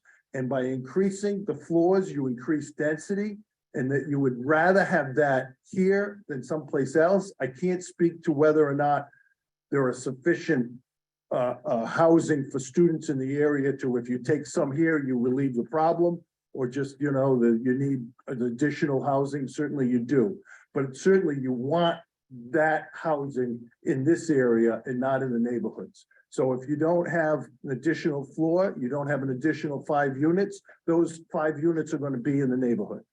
There's no two ways about it. It's gonna be somewhere. So the alternative is to have it here. And so, you know, and I think by saying, well, no, we don't like this applicant and therefore it should be, you shouldn't get the incentive. And I want to talk about the incentive a little bit. The state law says that you have to have the standards in the statute with respect to if you're going to give an incentive. And you have the standards. If you have a mixed use development with more than 50% residential, you can get 2 additional stories. Now, whether it's by right or otherwise, might be up to the debate, but it can't be arbitrary that you give it to some people and you don't give it to others. I would suggest to you that the statute says that if you meet the requirement, you have structured parking, you have a commercial with more than 50% residential, you're entitled to it. Because you can't give it to some and not others. That's arbitrary. And an ordinance can't be arbitrary and capricious. You can't just say, I'll give it to some. You've given it to some. Now, what are you going to say? No, we don't want to give it to this applicant because why? Before you go on, can I just interrupt you for a second? Street. Wait, Sorry. wait a minute. Just now, correct me if I'm wrong, but no one here on this panel has said that we're judging anything based on that applicant. We actually said the opposite, and said that we are not allowed to. And I just want to say that because you said that the comments you made suggested that we were using or judging the applicant in this project, and we specifically said that this is project based, and we are not allowed to do that. I was one of the people that actually said we should look at the history of folks, but that's not part of it, and it should be something that should be looked upon for the comprehensive plan. But I wanted to be for the record that no one on this board said that the applicant is, I mean, except for his name being said here and there, because they're the applicant, we have not used any of that, and we actually discounted that and said that for the record. So I want to make sure that that's correct. There were members of the public who spoke about it, and that's the only reason I discussed the applicant. There are, but what I'm saying is that if you're going. I did not mention the applicant.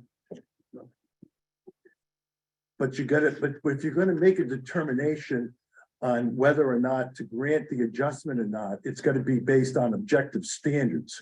That's my point.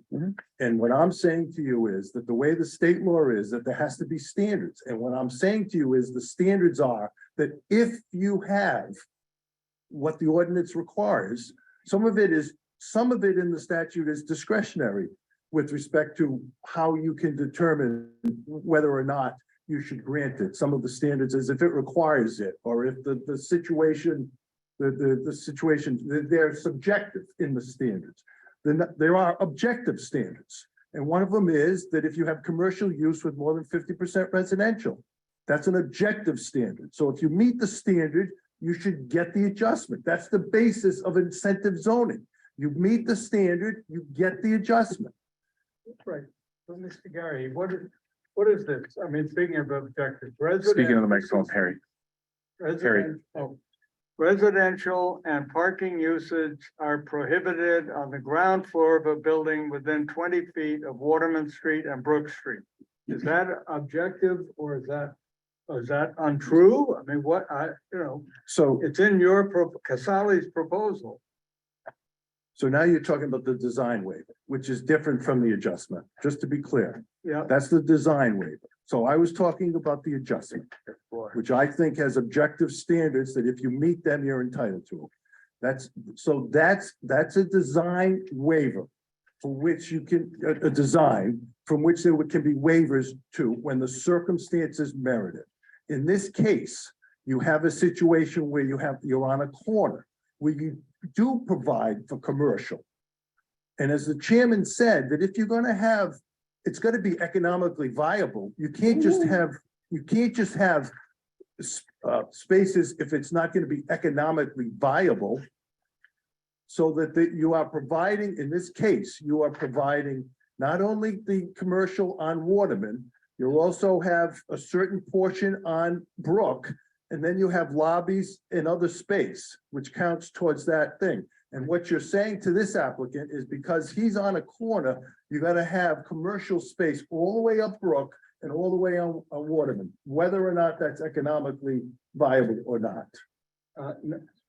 Actually, all I'm saying is, speaking of economics, I understand that as you increase the number of units, you reduce the land cost per unit. I got that. I understand that.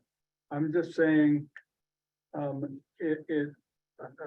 in your own book, it says, basically, it's gotta be, it can't be residential, period. That's all.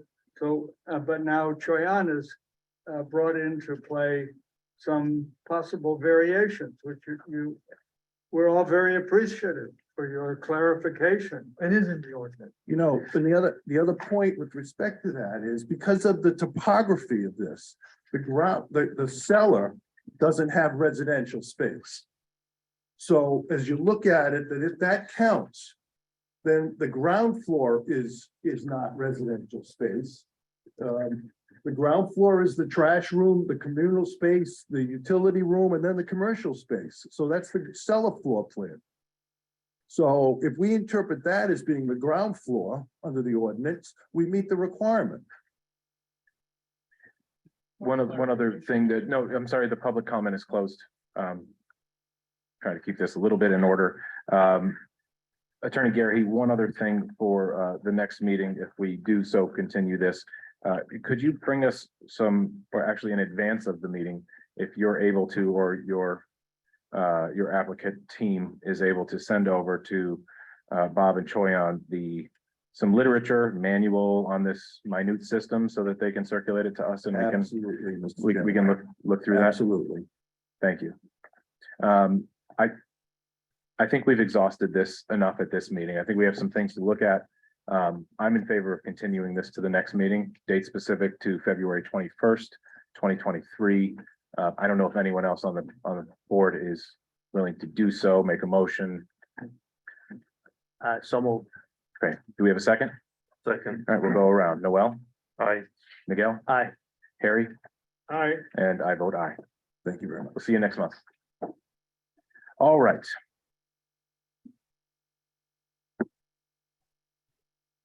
Yes.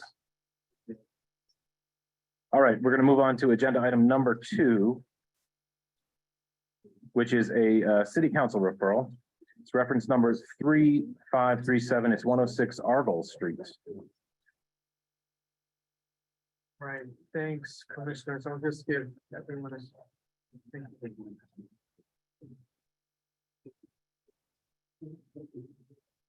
you. And thanks, Mr. Chair. So this is a request for a zone change from R1 to R2. It is for the property located at 106 Argol Street, which is a corner lot that is located on the corner of Argol and Sedan Street. Now, while this lot is located in the R1 zone, it is located directly opposite from the R2 zone on the other side of Argol Street. And what the applicant is requesting to do is they're requesting a rezoning of their property for it to be included within that R2 zone. And they can tell us more about their rezoning and what they're proposing. So thank you, everybody, for your time. I'm here with the applicant. We'll certainly be. Excuse me 1 minute, please. Ma'am, could you please take your conversation outside? Thank you.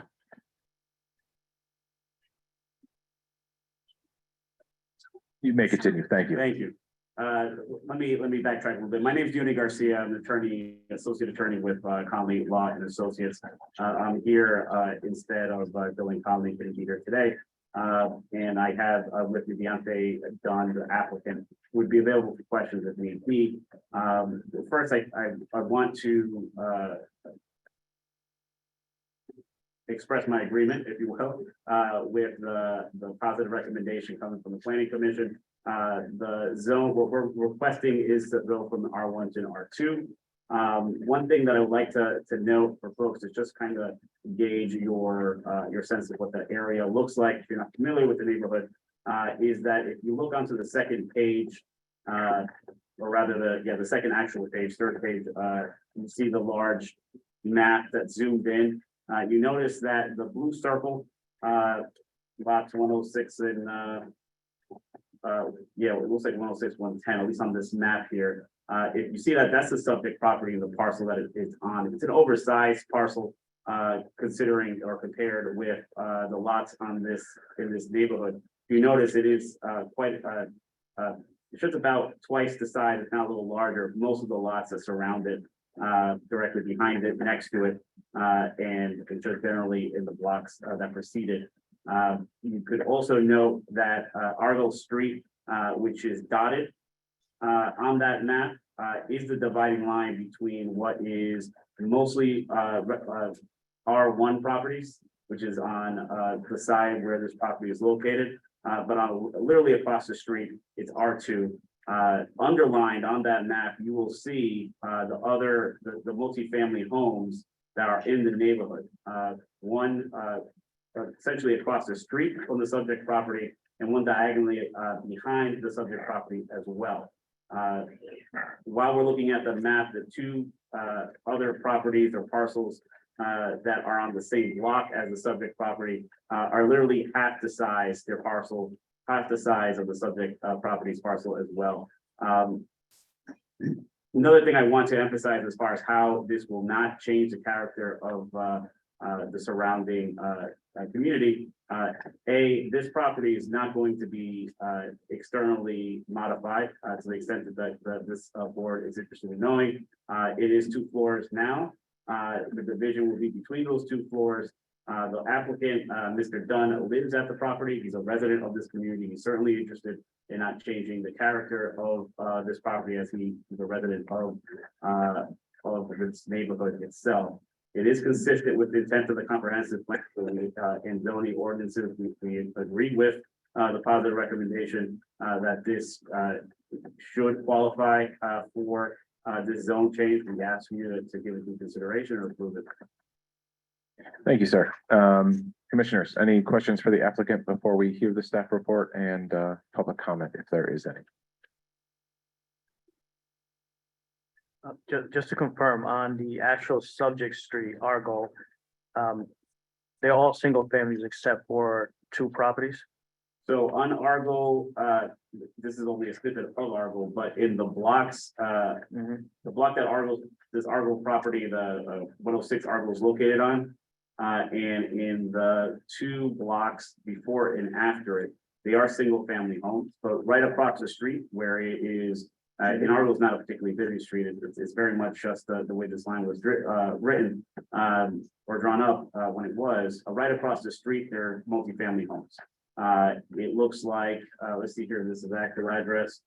I don't know the actual, it looks like it's 113 Argol is a 2 to 5 family house, lives in zones and such. You know how many families that is by chance? I think it's a 2-family house. And then again on 19, correct? And if you go down, again, not even a block down the street, right in front of 106 Argol, that intersection between Argol and in the street right in front of it, there is another 2-family house as well. You can see just at the edge of the map. Is that? And then on your side street, 19 looks like. That's right. There's another side street behind the property as well. If you look down, there's another 2-family home as well. So the perpendicular street, so. Yeah.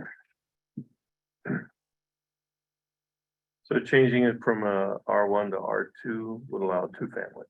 That's it. That's it. And again, the applicant's not looking to build something new. It's basically just looking to divide this house into a Existing 2-family. property is seen at that cover sheet, which I believe is part of the planning commission's report. That's the image. It accurately reflects the property now, and there's nothing going to be changed in the property. The parking itself won't be enlarged. It already accommodates 4 cars. That's as many parking spaces as that we intend to have here. But if you look at the aerial view of the lot, there is ample opportunity to expand that if necessary, although it's not what's in the plans. You're not gonna put a pool in like at 629, are you? No. Just kidding. That's a joke. No, that's a joke. Oh. So is it a double lot, 106 and 110? I believe for the tax roll, it's a single parcel, correct? It's a merged lot. It has, I think those are street numbers, so it could be, it looks like as far as what could be addresses, there could be 106, 110, 110 if it is divided. But right now it's just 106 Argol. But it is as far as the neighborhood goes, it is twice the size of the lot of any other parcel for most of the parcels in this area. There's a couple of other oversized lots as well, but the majority of the lots here are significantly smaller than the subject parcel. All right. Anything else for the applicant before we hear the staff report? All right, thank you.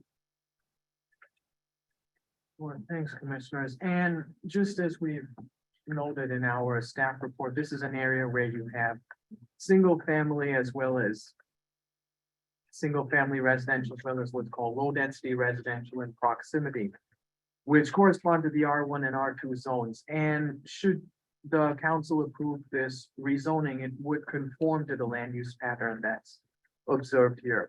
So based on that, and also on the fact that the lot size and the building's massing would be appropriate for inclusion in the R2 zone, we would recommend that you make a positive recommendation to the city council to approve the zone change to R2, finding it to be in conformance with the comprehensive plan and purposes of zoning. Thank you, Troyan. Is there anyone, now we're going to move to public comment. Is there anyone here in the audience tonight that wishes to speak on this matter?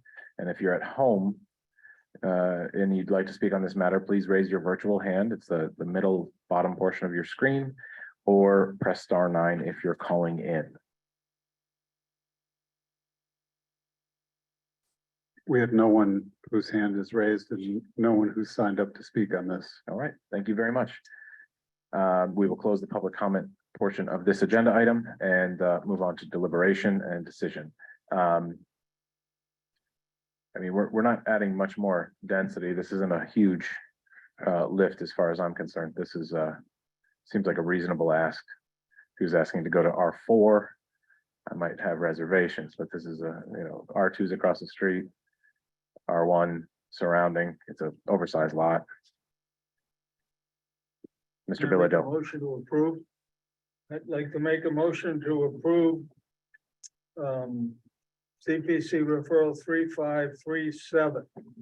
Second, Excuse me, Mr. Bilodeau, you mean a motion to recommend that the city council, Make a positive recommendation to the city council to, This went so fast. My candy is still. And while you're at it, if you could just say incorporating the findings and recommendations of the staff report. Yes. Okay, let's say so moved. So moved, thank you. Do we have a second? second, All right, let's take we'll go around for a vote. Noel, Aye. Miguel, aye. Harry, Aye. and I vote aye. Good luck. We'll take a 3-minute recess for a bathroom break, and then we'll come right back. We will be back at 6:58. Or 6:48, excuse me, 6:48. Siri didn't like that either. Sure, you got a healthy prostate. Good night, everybody. Noel needed to use that.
We're going to call this meeting back to order. Thank you for the patience. We're going to roll right into agenda item number 3. It's another city council referral. It's referral number 3536 for 2 Ring Street. Okay, Mr. Chair and members of the commission, this is an interesting one. This is the first petition that is filed since this zoning ordinance I mentioned earlier passed. And one of the changes that we made to the zoning ordinance, which I think is a very positive one, is we modified the regulations of the R4 zone.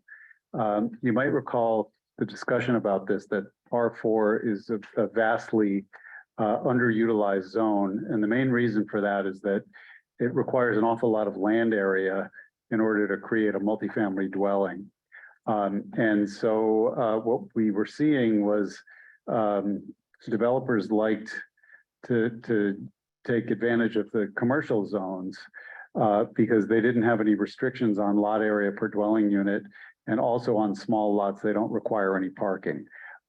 So what happened was we were seeing petitions to change the zoning of lots to commercial zones, but not to allow commercial uses. The developer just wanted it for the ability to do higher density residential. So we said, well, if that's a popular zone and if that's a strategy of getting higher density housing, then why don't we just have a true high density residential zone? And that's where this R4 came from.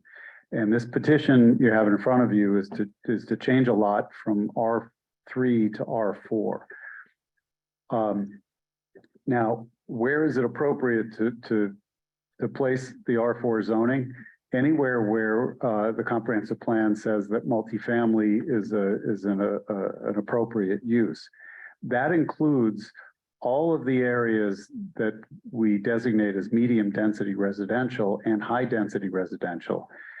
All of the R3 is within that medium density residential category.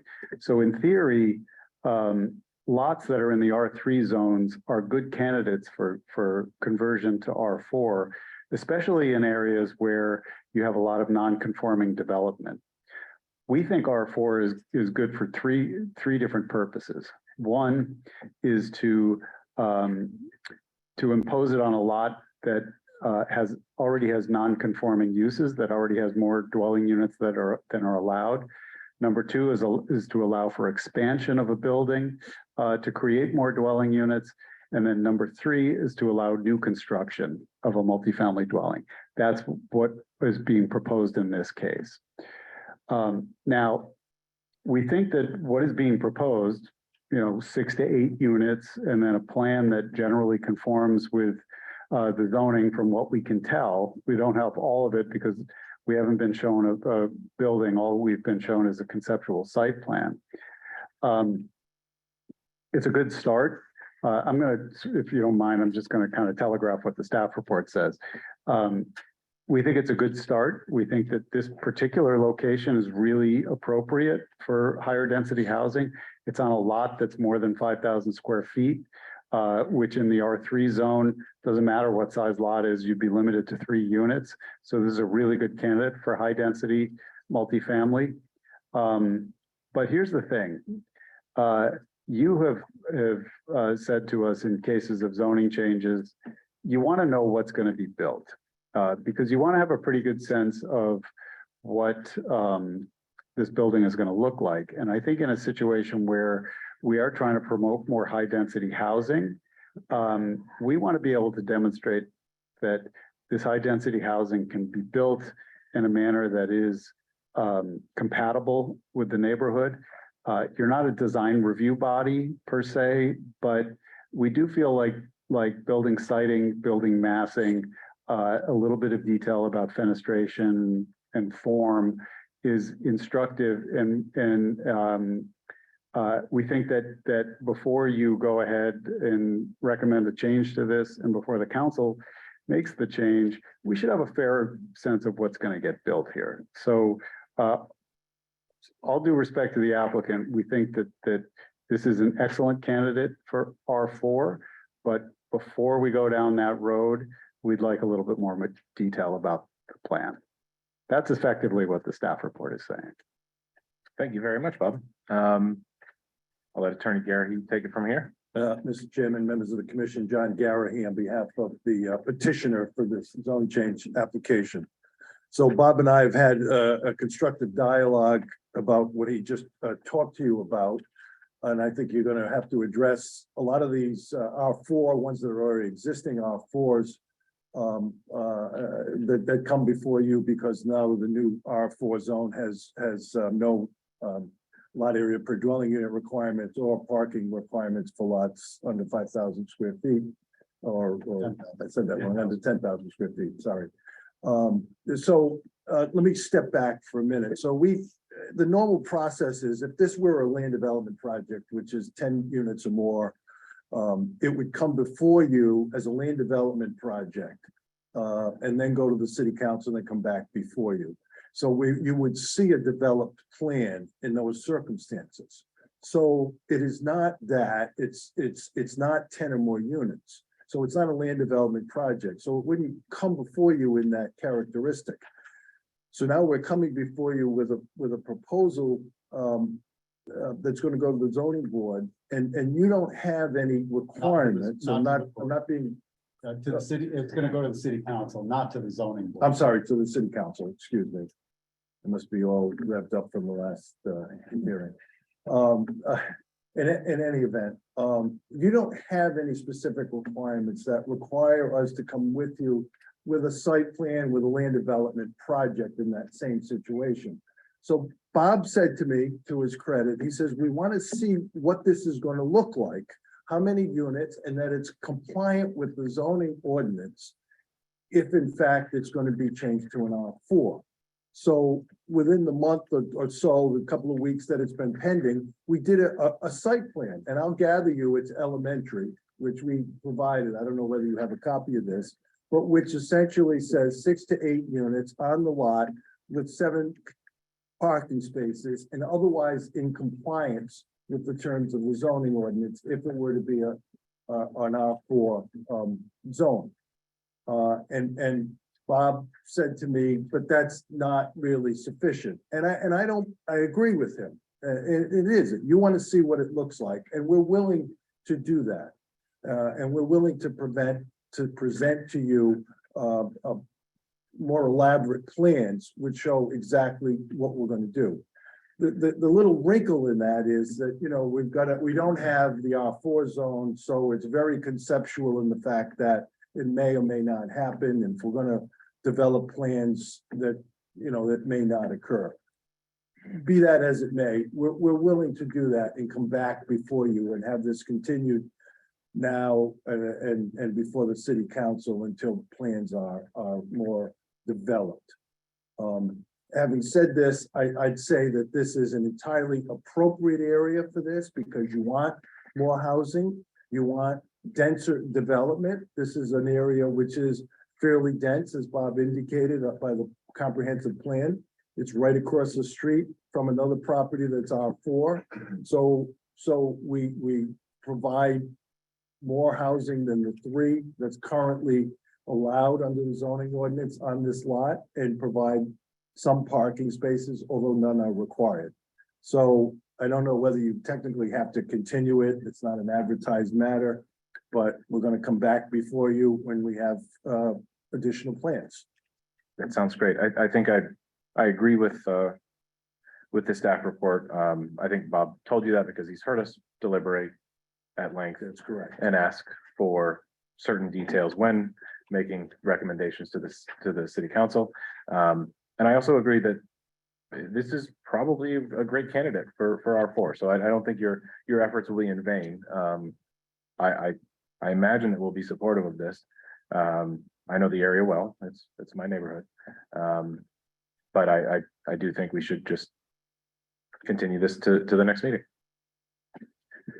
Well, it would be continued to such time as we have a sufficient plan to bring. Agreed. Yeah, because we don't have to make this one. It doesn't have to be a date. Does not. Okay. Certain. So, Yeah, I mean, I think the applicant agreed to it, so it's an easy. yeah, there's no time clock on this one, Yeah, so doesn't have to be advertised. Yeah. so we can just continue the matter. Make a motion for chapter 2. I think that's a continuance. Aye, I mean, second, see, it threw me off, second. All right, Noel.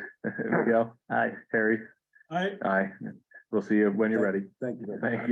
Thank you. Can I, it's off of this, I just wanted to clarify something that Bob has said, so the R4 makes sense in the high density areas, but you said medium where's the language you put in here? Medium density Medium density, as so well, yeah. medium density, because I guess I'm trying to identify what that means. It's- It corresponds to the R3 zone based on the future land use map. Right, but existing buildings should have both 3 families and multi-families that are non-conforming, right? There are many in the Or are R3 they- zone Yeah, okay, that currently are situated that would be good candidates for an R4 R4. conversion to become in compliance right, because they're non-conforming, because they're okay. non-compliant, existing non-compliant housing stock. There. You know, and this is a perfect street, I mean, you see what's already built there and condominiums and apartments. All right, so we'll move right on to the next agenda item. It's agenda item number 4. It's the institutional master plan for Rhode Island School of Design, also known as RISD. Okay, hopefully this will be a quick one and we apologize for all that has had to come before you, but He had nothing better to do. this one is actually simply a renewal of the institutional master plan for 5 years with no changes. RISD, as I understand it, is in has had a transition in leadership. They are in the middle of their own campus planning process. Their plan will expire in May of 2023, but they're not going to be ready to come in with a new plan before that. Institutional master plans need to be current and up to date in order for the institutions to continue to get building permits and to act within the context of that master plan. So the only caveat is that if the plans get amended or approved, then the 5-year clock starts again. So my understanding is that nothing is changing, but that they simply want to come in to buy a little bit of time before they come back sometime later in the year. Is that accurate? That is correct. Okay. Jack Silva, Vice President of Campus Services at RISD, and thank you for having me No tonight. problem. So no acquisitions, dispositions that differ from the last institutional master plan filed with the city? No, and Bob hit it, we have a new president. We actually have 6 interim vacancies on the cabinet, which I'm a member on the president's cabinet. And so in considering a new planning cycle, it was clear that we have to fill those vacancies, let those folks get up to speed, and then we'll dig in earnest with a new master plan, a new strategic plan for the institution. Okay, and obviously, most of you, actually all of you, I think have seen institutional master plans. They can't do anything that differs from the plan unless they come back in front of us, so right now it's kind of status quo. They're just continuing this, and I assume there will be some profound and significant updates when they do come back to us with this new strategic planning mission. Profound, maybe significant, I'm not sure. Wonderful. Can I just, Jack, because we've done this with some of the other institutions that have come up. We, in the past, I guess, haven't talked a lot about the public amenities and greening of campuses. And it's something that we're asking institutions as they're looking at their future projects to really look at the greening of the space and whatever, and amenities that are going to benefit the public, whether it's using your facilities or opening certain, grounds that is going to be available to make an intentional effort to incorporate the surrounding neighborhood and the city in that planning process. And then in the connectivity of your campus, Right. and that's something that comes up time and time again. Showing pedestrian pathways and things like that, that make it a wholesome institution. That's always helpful when you do come back. I think we've achieved some of those goals, but we're moving forward and happy to participate in that as well. Wonderful. And that wasn't a criticism towards Ridge or anything, it was more of something that we're asking folks to be a little more transparent with that and bringing that into their plan. Landscaping and things like that, you know. Agreed, absolutely. Okay. Anything else or a motion? I move to renew the institutional master plan approval till May of 28. Second. All right. May 2028. 2000. Oh, I have to say, Yeah. 2028. Yes. Thank you. All right, motion on the floor, a second by Noel. Go around, Noel, Aye. Miguel, Aye. Harry, I, and I vote aye. Thank you. We'll Have a see you good soon. evening. Thank you. So this one, I have to say, this pre-reads of all of the materials, this one was the most intriguing to me. Haven't seen a development in this area in a while, and so I'm interested to hear this. This is a major land development project, case number 22-069 MA. It's 541 Hartford Avenue. And Joyanne, you're gonna be kicking this one off? Sure, thanks, Mr. Chair. And this is a request for a combination of master and preliminary plan approval. And the applicant is proposing to construct a 4-story mixed-use development that's gonna have commercial use on the ground floor and 30 dwelling units on the upper stories. And in requesting this approval, they are also requesting a dimensional adjustment from parking, where 33 spaces are required, and they're gonna be providing 20. They are also requesting a couple of design waivers, mostly from the width of building entrances, and they'll be telling you why they're gonna be requesting them. Another design waiver that they're requesting is from the location of the build-to zone on the side yard. And you'll see that this is a condition of, that they're requesting this based on the condition and layout of the site. And finally, they're requesting a waiver from submission of state approvals at the preliminary plan stage. So, yeah, they'll be walking us through the project, the design, parking, as well as their waivers, so they can take it from there. Thank you, Troyan. Good evening, Commission and members of the board. Could I just ask, are you logged into Zoom and can you tell me the name so I can, Yes, I'm logged in as Amy Lombardo, okay, and I do have some presentation slides that will accompany this. great. I will promote you to a panelist here. Thank you. Thank Okay, you. go right ahead. Thank you again, Mr. Chair and members of the board. For the record, Joseph Brennan from the law office of Joe Shikarchi at 51 Jefferson Boulevard, Suite 400, Warwick, Rhode Island, 02888. We're here on behalf of the applicant.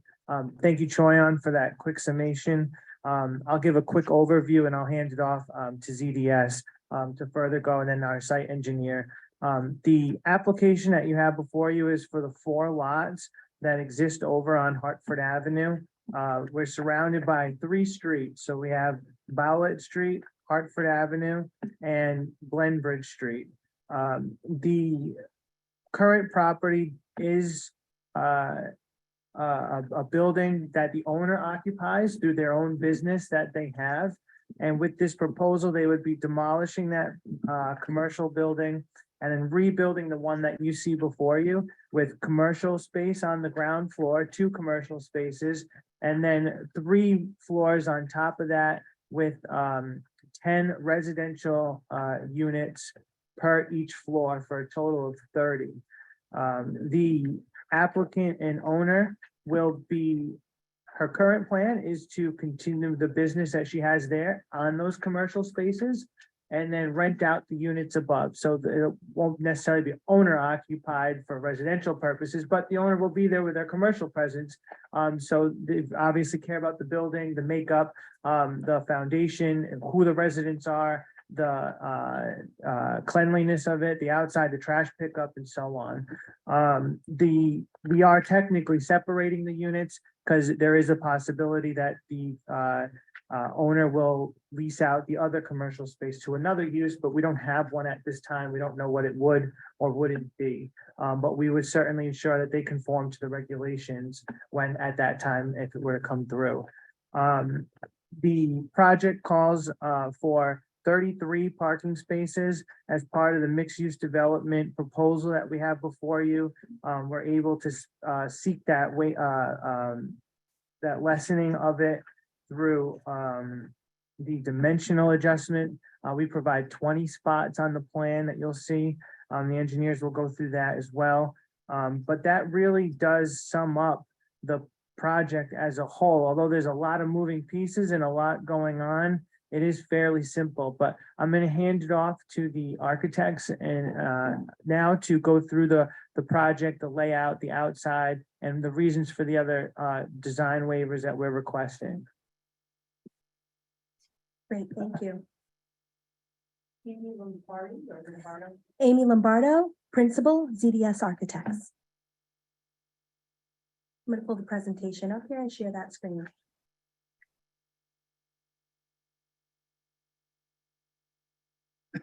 Wonderful, step one accomplished.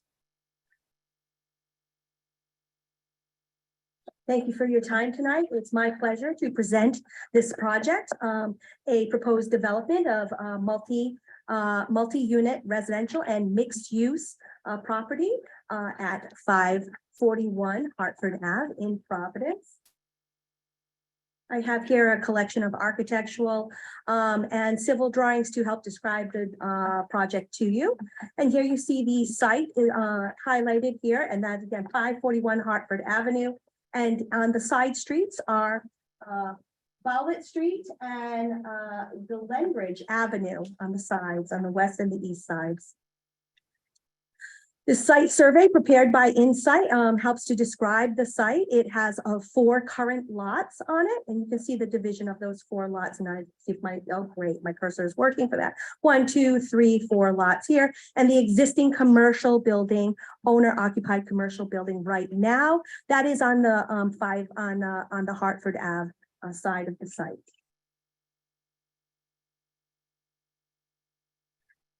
This illustration begins to describe what is inside of the development, the proposed development, and it'll give you a good understanding of the scale and how we're going to redefine and reoccupy this site. So as described by Mr. Brennan, the building is here banked to the south side of the lots. It's mostly along Hartford Avenue and then takes up about half the side streets of Bowlett and Glenbridge Street.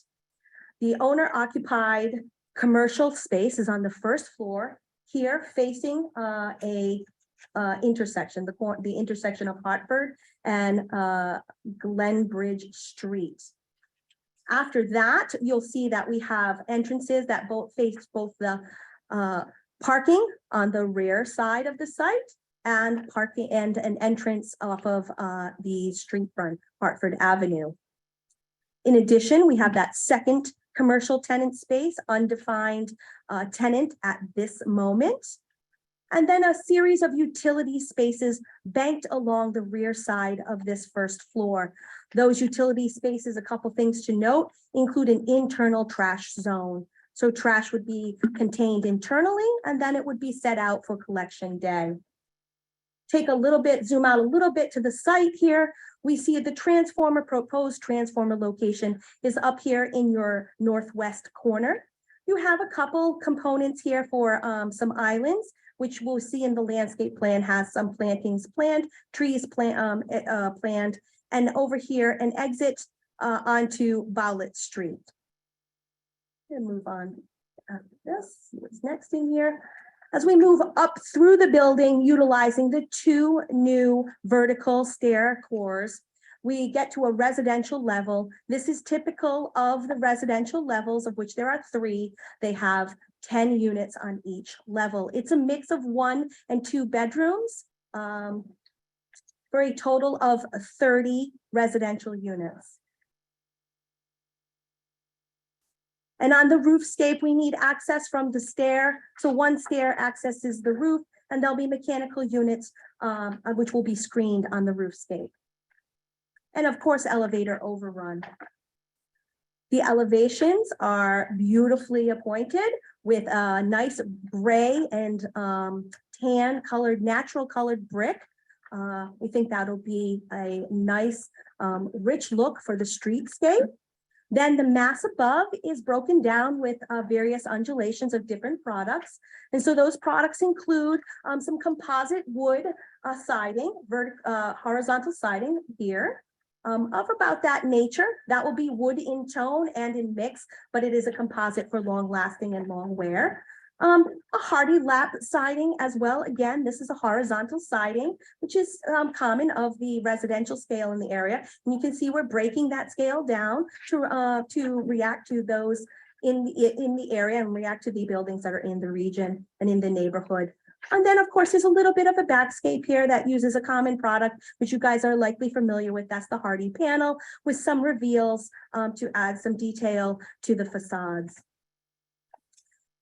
You'll see this elevation that maybe actually I think the next one shows you, but we are under the 50-foot height restrictions.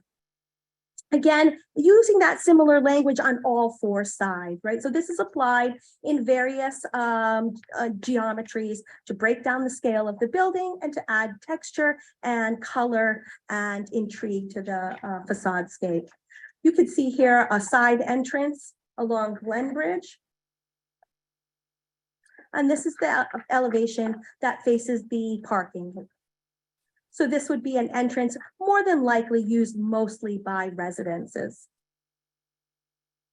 Perhaps if I could move a little thing out of the way here, I'm going to back up a little, just one more thing.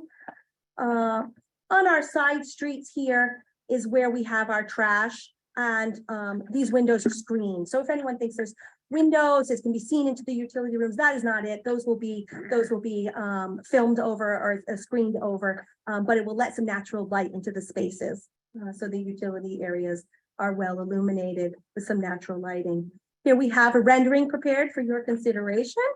There's a few things that have been edited out, like the street lights, so that you can see the building and focus there, but it's intended to give you an understanding of about how this mass and shape and these colors and textures would work in this neighborhood and on this site. We think it's a beautiful development and it'll be wonderful for the neighborhood. Really activated and engaged and enlivened on the corner with the commercial component. So it's not all just residential. I believe the mixed use component, having some commercial use on the first floor, will help to activate that streetscape in a very positive manner, right? Let's see here. What else we have? These were some submitted lighting calculations, and those are just demonstrating the containment of the lights to the containment of the light spill to within the property. And those cuts were submitted for a consideration. And after this, we have some civil drawings here. I'm going to back up one moment because we'll just focus a little bit on some of the reasonings behind our requests quickly, in hopes that we can bring clarity and understanding to the requests. So one of the requests that are being asked is of parking. We are asking for a 50% reduction in the residential parking requirement, which is usually a 1-to-1. So that would have been 30 at 1-to-1. But we're asking for it to be considered to be dropped down 50%, to be a 15 parking space residential parking requirement. By calculations, in support of our commercial tenants, we need 3 non-residential spaces. So we have provided those. And in addition to that, we have provided and are able to get 2 more on there for a total in this view of 20 parking spaces. And we hope that the consideration can be given to this reduction in the parking requirement, given our commercial use on the first floor. Additionally, you'll see in this corner, this is a unique shape to this lot. It's a curve around this edge. It's tight to the 4-way intersection. We have designed this in a way to add some safety to this building. It's set back just a little bit so that we have room for people to enter and exit this commercial property, this retail property safely with a couple benches around it. We're also capitalizing on not making a acute angle over in this corner. We're not making a curvilinear surface. We're just trying to make a reasonable shaped edge to this unusual shaped site. And so in so doing, we are actually under that 40% minimum requirement to be within 5 feet of the lot line on a side street. We believe this is a reasonable approach to this building here, and we hope you feel so as well. We feel like it's safe, it's got good sight lines, it's not making any acute angles that are difficult to work with and program in the building, and we're hoping you feel similarly. In addition, one of the reliefs that we're asking for as well is, yes, sure. I just want to ask, do you know by how much you're out of the build to zone and what percentage is located within that build to zone? I do not know the percentage. I do know that it was under 40%. And we can see here that it appears to be fairly significantly under 40% as we keep moving away from that zone in order to try to manipulate the facade so that it's not a curve. And have you determined where that build to zone is and how far it would be located outside of that? I don't think we're outside of the built-in zone at all. Oh, I'm sorry. I'm Scott Wooden with ZES also. We're not outside of the built-in zone at all. We're not maintaining the 5-foot setback all the way around that corner to that 40%. So, you know, in looking at it, these first 2 legs of it are probably about 40%. So we may be about 60%. That's further back than that build-to line. Okay, Does that address the question? sure. Yeah, I just want to try and see where exactly that build to zone would be located. If I may, Mr. Chair, the build to zone is 5 feet off the lot line, so it's going to follow a curve. And you know, the point of the build to requirements is that we want to see a certain amount of building massing occupying the frontage. We want more of that massing occupying the primary frontage, which is Hartford Avenue, but we still want there to be a fair amount on side streets. In this case, it's Glenbridge, and as you can see, at least half of the depth of the lot going back on Glenbridge has a building there. It's just that building is not hugging the lot line, but you know, the building is there. It's along that frontage. It's set back, which could allow for like a little open plaza, as long as it's being used for, you know, pedestrian space and landscaping and not for things like parking. I think they absolutely meet the intent of the ordinance. And so to the extent that if the question is, you know, how much, it's as much as is shown in this plan. I think that's kind of what's the critical point here. Thank you. I appreciate that. I appreciate that extra commentary to help make sure that that's described well. Additionally, one of the other requests that we're highlighting and asking for today is consideration of this entrance pattern. There are 2 entrances, one serving the second commercial tenant, one for the lobby here, and then of course this third one is along this corner, same area, same condition. We've set that back on Hartford Avenue so that the doors, when they swing out, are not swinging directly into the sidewalk. We feel like that's the way to manipulate this facade and this entrance pattern. We want to give a little bit of dimensional relief here without too much. And we wanted to place a sitting zone for our residences. There's a bus stop nearby. This feels like the right thing to do from a design standpoint. Just giving us a little bit more dimensional relief is what we're seeking in this area so that we can have an appropriately gracious and maneuverable entrance here. So you see that we have one that is 12 feet, one that is 21 feet, and then one that is in the range of 30, I believe that's 35 feet. And we've done that from our design standpoint. We've done that to make sure that the entrances happen in a safe manner, happen in a way that can be maneuvered easily, and are not interrupting the flow of pedestrian traffic on the sidewalk. And we hope that you would agree with that. An adequate position. Any more to add on to that? Yeah, if I may just add 2 quick points to that. One thing also, if there's a concern around this requirement in regards to vestibules and places of hiding where people can linger and loiter, due to the amount of lighting, the exposure of this particular facade, as well as the security system that the building will have, we think that concern is mitigated through some of those extra amenities. And finally, I just want to point out, as you may have noticed over on Bowlet, we don't bring that bring in a vestibule on that street. Being in a side street, and this was reviewed by the DPW, and they felt that this was a suitable approach to that particular entrance. Because it's more of a secondary entrance and exit, primarily just an exit. And the addition of some safety bollards there for protection of pedestrians, that was an appropriate approach on that particular avenue on the side street.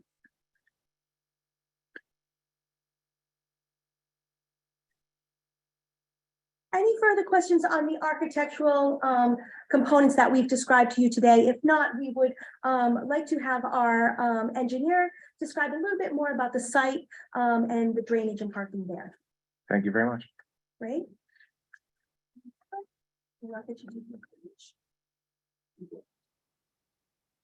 You can say, how about I move these for you?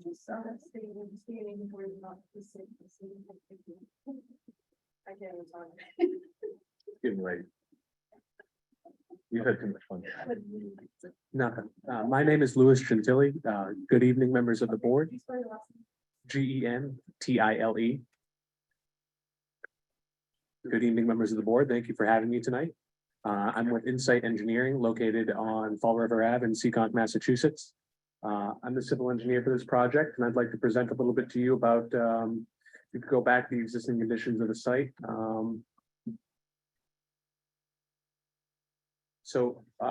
There's currently the commercial property, commercial building that's located on the front of the lot here towards Hartford Ave.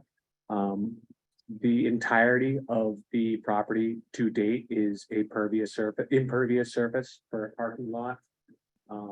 We seek to improve this with our design of the property as shown on the next slide.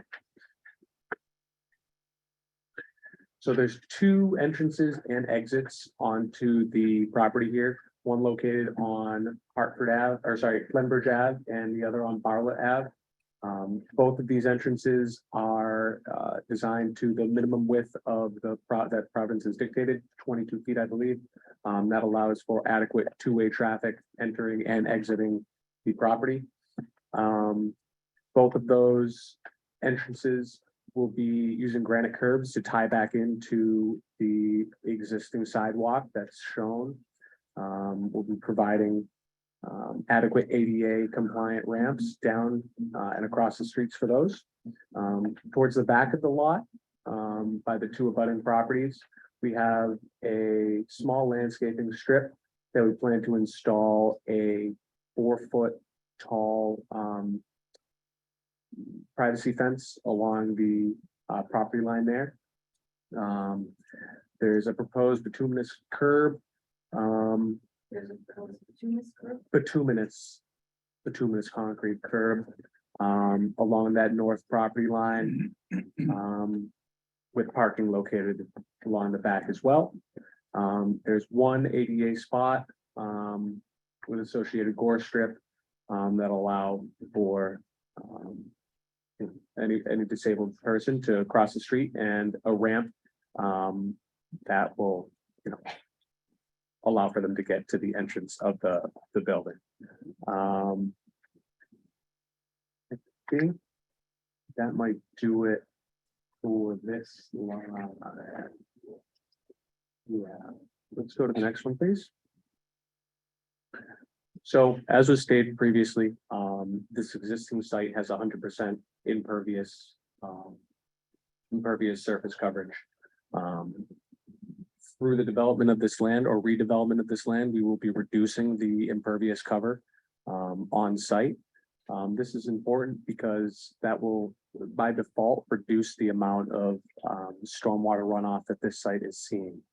So it's important for us to control all the storm events, the 1, 10, and 100-year storm event, to ensure that there's no risk of flooding to either abutting properties or city amenities such as the sewer line, which is an important part of this project as well. So we've come up with a system that will work with the existing topography of the land. The high point of this property, I should say the north end of this property, has a higher elevation than the south end of the property, so the water will flow from the north to the south. We have utilized that land, that design by continuing to allow the water to flow southerly, but we also stop it from flowing southerly into the building. So we're proposing a low point that travels through the driveway. So both sides of it would be pitched down. You can see that we're proposing 2 catch basins. Yep, one catch basin there and another catch basin over on the western side of the lot. So all the water will be directed, all the storm water will be directed to these deep sump catch basins. It was previously mentioned that we might be using a trench drain, but we've decided to utilize a deep sump catch basin in order to capture some of the sediments that would be in that runoff before they enter our treatment system. So while I'm talking about the treatment system, we're proposing a 4x5 Cultec infiltrator system. This system was sized to adequately capture the required amounts of recharge and water quality volumes. There's a pre-treatment row of Cultec separators that's shown in that darker gray color. This pretreatment is designed to capture the stormwater volume that has the largest amount of sediments in it. In addition to what's required by Rhode Island DEM to capture the stormwater volumes for the 110 and 100-year storms, something that we also had to consider was what Narragansett Bay Commission would be asking for us. They also require a 3-month storm to be captured entirely on site. So that system is actually a little bit bigger than what would be required for strictly Rhode Island DEM, but we've made it bigger to meet the needs of Narragansett Bay Commission. Yeah, so in all cases, we've reduced stormwater flow for the 110 and 100-year storms, and we've also captured that required volume for water quality and recharge. Quickly, just wrapping up, you can see on the west side of the building where we're bringing in our utilities. So we've got a proposed domestic and fire protection lines. Below those is a gas service line and then a sewer service line. Yep. On that side of it. So if you go to the next slide as well, I could show you a little bit of how we're controlling this for soil and erosion control. We're proposing a construction entrance coming in off of Hartford Ave, Glenbridge Ave, as well as a straw wattle that will be surrounding the property to control any sediment runoff any runoff that would contain a high degree of sediments from construction.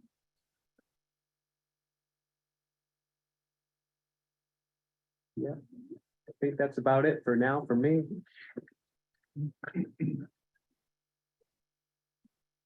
Right, so thank you, Mr. Chairman and members. Just to kind of sum up everything as a whole, as I mentioned, it's a fairly simple project as a whole. I just also did want to mention that on the first floor, we will be having bike storage that will meet the requirement that there be a certain number of bike parking for residents of the building. The landscaping, we believe that we do meet the landscaping requirement. We saw in the staff report that they ask to obviously a landscape plan be submitted to the city forester. That will certainly be done and we'll be in compliance with that. As part of our application, we are also seeking the waivers from the state approvals. Just at this stage, we know we need them. We certainly will get them, but it's just to try to help us to move forward with the project as fast as we can. And seeking out all of our approvals with our stop. I think the engineer had mentioned it, but the drainage, we're 100% impervious today. Anything that we provide here is a drastic improvement to what exists there today, which will certainly help assist. We know that some neighbors and people may have reached out to the staff and had some items that they wanted to discuss. We just wanted to mention that any type of rodent issue, we'll certainly mitigate that We'll have mitigation for rodent extermination in place. And as I mentioned, for noise and all of that trash, which is owner occupied for a majority of this commercial space, and it will be owner occupied by rentals as well. So it included in those lease agreements, we will have provisions that they cannot disturb the peaceful enjoyments of tenants around them, which through my practice, I also know can lead you towards an eviction process if we need to for that type of noise disturbance as well. So we will be mitigating it through there. Parking, I know we're asking for that waiver. We believe that because there's a bus stop that's right outside Hartford Avenue, which is also part of the reason for that additional space with that bench in case there'll be additional bus usage. We'd like our residents to have an area they can sit protected from the weather as well if the bus area is full. We believe that we will meet the parking needs from that. I know that the hookah bar that's down the street from us sometimes uses our lot. We haven't made that an issue before, but certainly they won't be able to do that anymore. They'll have to use parking to their own auspices outside of our parking lot going forward in the future. And then I know there was just a changeover at the city. The previous councilman, Igliozzi, he was in full favor of this project. We had met with him, we explained it to him. In this short time, we reached out many times to Councilwoman Vargas. We weren't able to meet with her and explain the project. We will, but she did mention that she does know of it. She's in support of it. She has no objection to it at all. She would like to see this in place as well. And the uses that we provide, I don't know if I had mentioned, but they are uses that are permitted by right. And with all that being said, we appreciate the board's time, and we would ask for approval of the master plan and preliminary plan combined. And if anybody has any questions, we're certainly here to answer them. Okay, do we have any commissioners? Do you have any questions of the applicant before we hear the staff report and take public comment? Okay, I just want to say it's pretty exciting for this area of Providence. I think this there's not a lot of development that we see coming through from this section of Providence. So I think this is a good omen. Hopefully it'll trigger some more interest in this area. All right, with that, Choyan, you want to read the staff report? Sure, Mr. Chair. And so the applicant did go through the criteria that you typically review at this stage. So as they demonstrated as it pertains to the dimensions, site design of the building, as well as the project, it largely conforms to the zoning ordinance. And you will be voting on the design waivers that they requested in a little bit. And again, as far as the parking goes, they did speak to that, and we do recommend that you grant that adjustment, given that they are going to be providing mixed use development. So as far as landscaping goes, they are required to provide about 2,500 square feet of canopy coverage. And they will be providing that, as you can see, in the rear of the yard as well. I'm sorry, in the rear of the lot, as well as around the street. And also they spoke about lighting, the environmental impact, and their request for a waiver. So based on that, we do find that this project is consistent with the comprehensive plan, given that the future land use map calls for neighborhood commercial mixed use development, which is the type of development that they have proposed. And creation of new housing would be in conformance with objective H2 of the plan. As discussed, the use and dimensions largely conform to the ordinance, and they are requesting a dimensional adjustment for parking. So the final landscaping plan shall be subject to the city forester's approval, and as we have noted, the lighting plan does conform to the requirements of the ordinance. We don't foresee a negative environmental impact. The site is composed of 4 lots at this point, and they will need to merge those lots prior to final plan submission. And adequate vehicular and pedestrian access will be provided from Hartford Ave, Glenbridge Ave, and Ballard Street.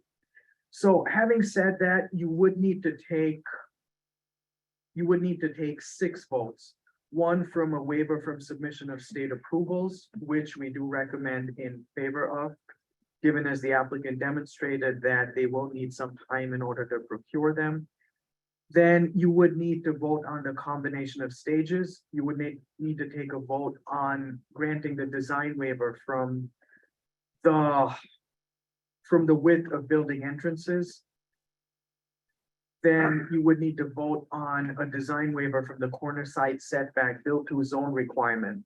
Then you would need to vote on the dimensional adjustment. And then finally, you would need to vote on approving the master and preliminary plan subject to these conditions. That the drainage calculations be subject to the city engineer's review, that the landscaping plan be subject to the city forester's approval, that the applicant apply for an administrative subdivision to merge the lots on site, that they submit any required encroachment permits with the building permit application, and finally, we ask that final plan approval be delegated to DPD staff. Thank you, Troyan. All right, with that, we will open this up to public comment.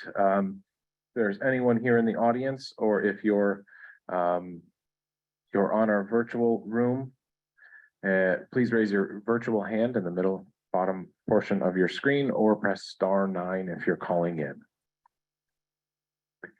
So nobody in the room, but we have two online, so we'll start with Kathleen. Actually, it looks like another hand just went up, but we'll start with Kathleen. Right, when you do join us, she might drop out for a minute. I don't want to give instructions while that transition happens. Yeah, and sometimes that doesn't work, so I'm just going to allow her to talk. She won't be able to turn her camera on, but Kathleen, why don't you go ahead and unmute? Yep, can you hear me? Yes, please state your name and address for the record, please. My name is Kathleen Rentrop. I live in 86 Bowlett Street, Providence, Rhode Island. Thank you very much. As someone who is a resident on Bowlett Street, not Bowlett, just wanted to make that reference. It's Bowlett Street. They're asking for waivers for the parking. You're going to have 30 units. I understand that you have a bus stop in front, but I know many households, you're talking about 2-bedroom households. I don't know where these cars are going to go. I live on the street now. I've lived in this house actually for 27 years, and I actually grew up at 35 Bowlett Street when I was younger. So I'm very familiar with the neighborhood and have seen changes over the years. It is very difficult at this time without, the building that is being proposed at the end of the street to exit Bowlett onto Hartford Avenue, because across the street from the proposed building at the corner of Hartford Avenue and Bowlett is a restaurant. And then we have the very famous bakery. And so you have parking on, Hartford Avenue and up Bowlett for these two businesses. So if you're taking the parking spots and adding many more people to the corner of this neighborhood, you have a couple of blocks down, you have 2 schools, not 1, but 2. We have experience, and I wish I got the actual numbers, but this neighborhood has, they just recently did the Glenbridge Avenue bridge over. So a lot of traffic was rerouted. There is a lot of traffic that comes up Glenbridge Avenue. You have a red light at the corner of Glenbridge and Hartford at the present time. You have crossing guards for the students that go in the morning and leave in the afternoon. There's no parking. You're going to have 2 commercial buildings. So where are the patrons of these businesses going to park? You have a bus stop in front of the property on Hartford Avenue, so there's no parking in a bus stop. You're going to have residents parking in the back. Suppose they have company. Where are they going to go all the way up Bowlett Street, Glenbridge Avenue at that curve, at that corner? There is absolutely no parking there. So I have these concerns as far as 30 units that are 1 and 2 bedrooms. So if you even conservatively say 2 people per unit, that's 60 people that you're adding to the end of this street. And yes, as someone may mention, we do have a horrific rodent problem in this neighborhood. I, along with my neighbors, set traps. I have a very good friend of mine that is going to live right near, is at the other end of Bolette Street, spent an enormous amount of money to upgrade their property. And in the summertime, you're sitting out in the back and in a nice summer evening, and you're hearing clap, clap, clap of rat traps. So I do have a concern about added trash, even though they're saying they're going to take care of it. You know, we have the state, just without letting any of us know, is putting a homeless shelter 2 blocks down, right next door to a school, in the middle of a school and a liquor store. So I think there's a lot of crowding that's going to be going on in a very, very busy neighborhood. I'm not against improvements, but this doesn't seem to be, what I would consider an improvement. Thank you very much for your time. Thank you.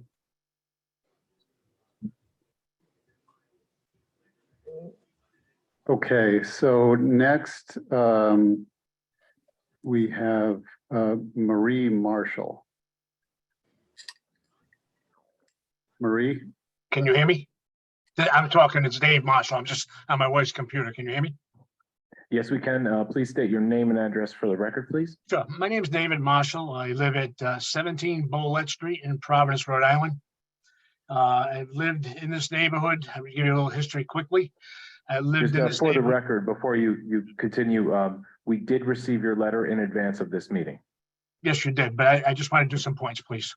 Okay. Okay. All right. And I appreciate you going through the letter and looking at it.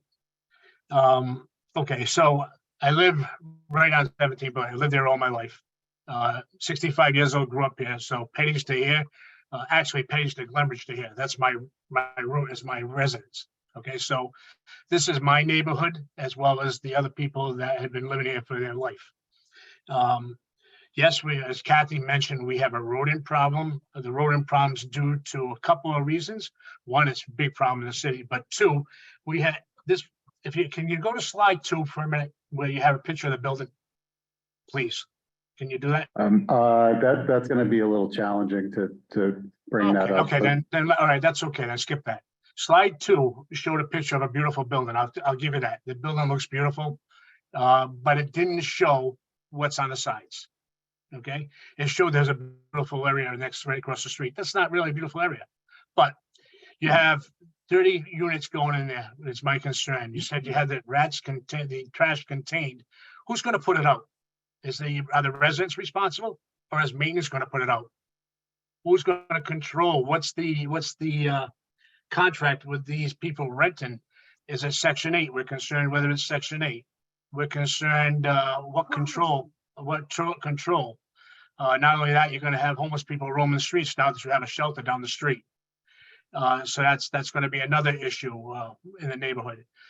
The fact that you're even thinking of wavering, or they're putting before wavering the parking, is, I think, ridiculous. You're talking 30 units. Everybody has a car. Everybody has a car, or at least some type of transportation. Also, the owner of this property, and I like the gentleman. He's a very nice guy. I've worked well with him. Owns 2 houses that abut the property. So he has, in one of his properties, an open spot for people to use as a backyard, and they also park their cars in that parking lot, and they use that area for their backyard. So they got a small area for their backyard, and they park in the Employment 2000 lot for their parking. Okay, so that takes up 5 cars at least there, because it's a 3 apartment house there. On the other side, right to the left of that, there's a duplex owned by the owner of Employment 2000 also, and he controls that very well. At parking, they have their spots right there. And he very good. I gotta say, he's very good at who he puts there. So I appreciate that. The problem I have, like I said, I just built my backyard up and made it look actually very nice now. It cost me quite a bit of dollars, and to have a 4-story building raising over my backyard, and it is over my backyard, people lurking out windows and music playing out windows, making noise in the neighborhood, even more than we have with a hookah bar, that the city passed their license, which is kind of ridiculous, but that's another thing. And the police cannot control the volume of their music at night. So at 1 o'clock in the morning, these 30 residents in this house are going to have to deal with loud music from a club at night. And there's going to be more complaints into police, which we don't have enough police it is to send people these loud music calls. So that's a problem there. On the other side, on the other hand, they have trash bins there that are going to create rodents. And if we put 30 more trash barrels out there on trash night, we're going to have more problems. Pulling out onto Bullet Street is an issue because there's overnight parking on Bullet Street that goes uncontrolled. That's number one. Number two, there's parking on that corner for the bakery and the restaurant that people park on the corner that you can't even see when you make a turn on Bullet Street. And the traffic, I'm sorry, in the Hartford Avenue. And the traffic at school time is totally insane with the crossing guard out there and the red light. And there's heavy traffic on Hartford and Glenbridge Avenue. So that's really a traffic issue too. And I just want to know if they did a traffic study on that and the parking in the neighborhood. The parking is a major concern because now, okay, it's very easy to say, well, that hookah bar is going to go somewhere else. So where else are they going to go? They're going to go on Bullet Street. They're going to go on Glenbridge. They're going to go on Hartford. They're going to find an empty lot and make more noise at night. And the city's going to approve this. It's ridiculous if they approve this extra parking. Reduce parking because you don't have enough as it is for the businesses you have there. Never mind adding 2 more businesses there. The business that's there right now, obviously, is Employment 2000, which we all know, and the fact that they just go to the front door and they don't even park in that. There's a small amount of parking for the business at this time. Whatever business you put there now, add to it, may need more parking also. So those are a couple of my concerns, and I just don't know if the time frame on this, that they want to get this out there and get this done. There's a lot of privacy issues because, like I said, I'm worried about Section 8 housing. Is Section 8 housing going to be allowed in there? Again, I know he has Section 8 housing in back of me, which he owns and rents, which is okay. That he wants to make money. I understand that. But when you start to bring that into your neighborhood, Hartford Avenue is becoming like Broad Street. It's getting very active, very busy, and getting to the point where a lot of homeless people are in the neighborhood. We don't need that in Silver Lake. All right. Our councilman that approved this obviously isn't a councilman anymore. And I don't think he really cares. And out of August, I don't think she'd been designated as far or known about how serious this could be. So I just think you really have to think about this parking waiver, number one. Number two, the noise that it's going to create. Not only because they're going to get noise, they're going to get complaints to the police because of the noise from the hookah bar. If I'm living there in an apartment, I complain now from where I live because I sleep with my room is right near that and I can hear it. So I call police a lot on that place because of the situation. Now it's gotten better, but not it's because I close my window. When they leave at night, they're loud. They yell and scream, they play their music loud. You think those 30 people in the house are going to stay that long? It's going to be a constant flow of people in that 30 units. Once they get a taste of what these businesses in the neighborhood create at your residence, they're going to fly. You're going to fly out of here, and that's the problem. There is a big problem, and it can't be approved. It can't be. Thank you very much. Did you have anything else to say on this matter, sir? We have at least one other person that wants to speak on this. No, I understand. I just want to make sure that I hit everything, and I think I did. And you got my letter. You got my concerns. Like I said, here all my life and a taxpayer in the city all my life, I think that our voices should be heard. And I think one other thing, I thought that maybe the people who are building this should have had a meeting with the people in the neighborhood, showed us what the plans are, laid it out with us out there on the street and showed us. That would be another good way to have a good communication. I know our ward committee didn't know anything about this, according to what I was told. And I'm a very active member of the ward. So just to let you know, I know the ward committee didn't know about this. Okay, so All that's right, all I'll thank say for now, and I hope you consider not approving any of the waivers. Thank you very much. We have another member of the public who wishes to speak.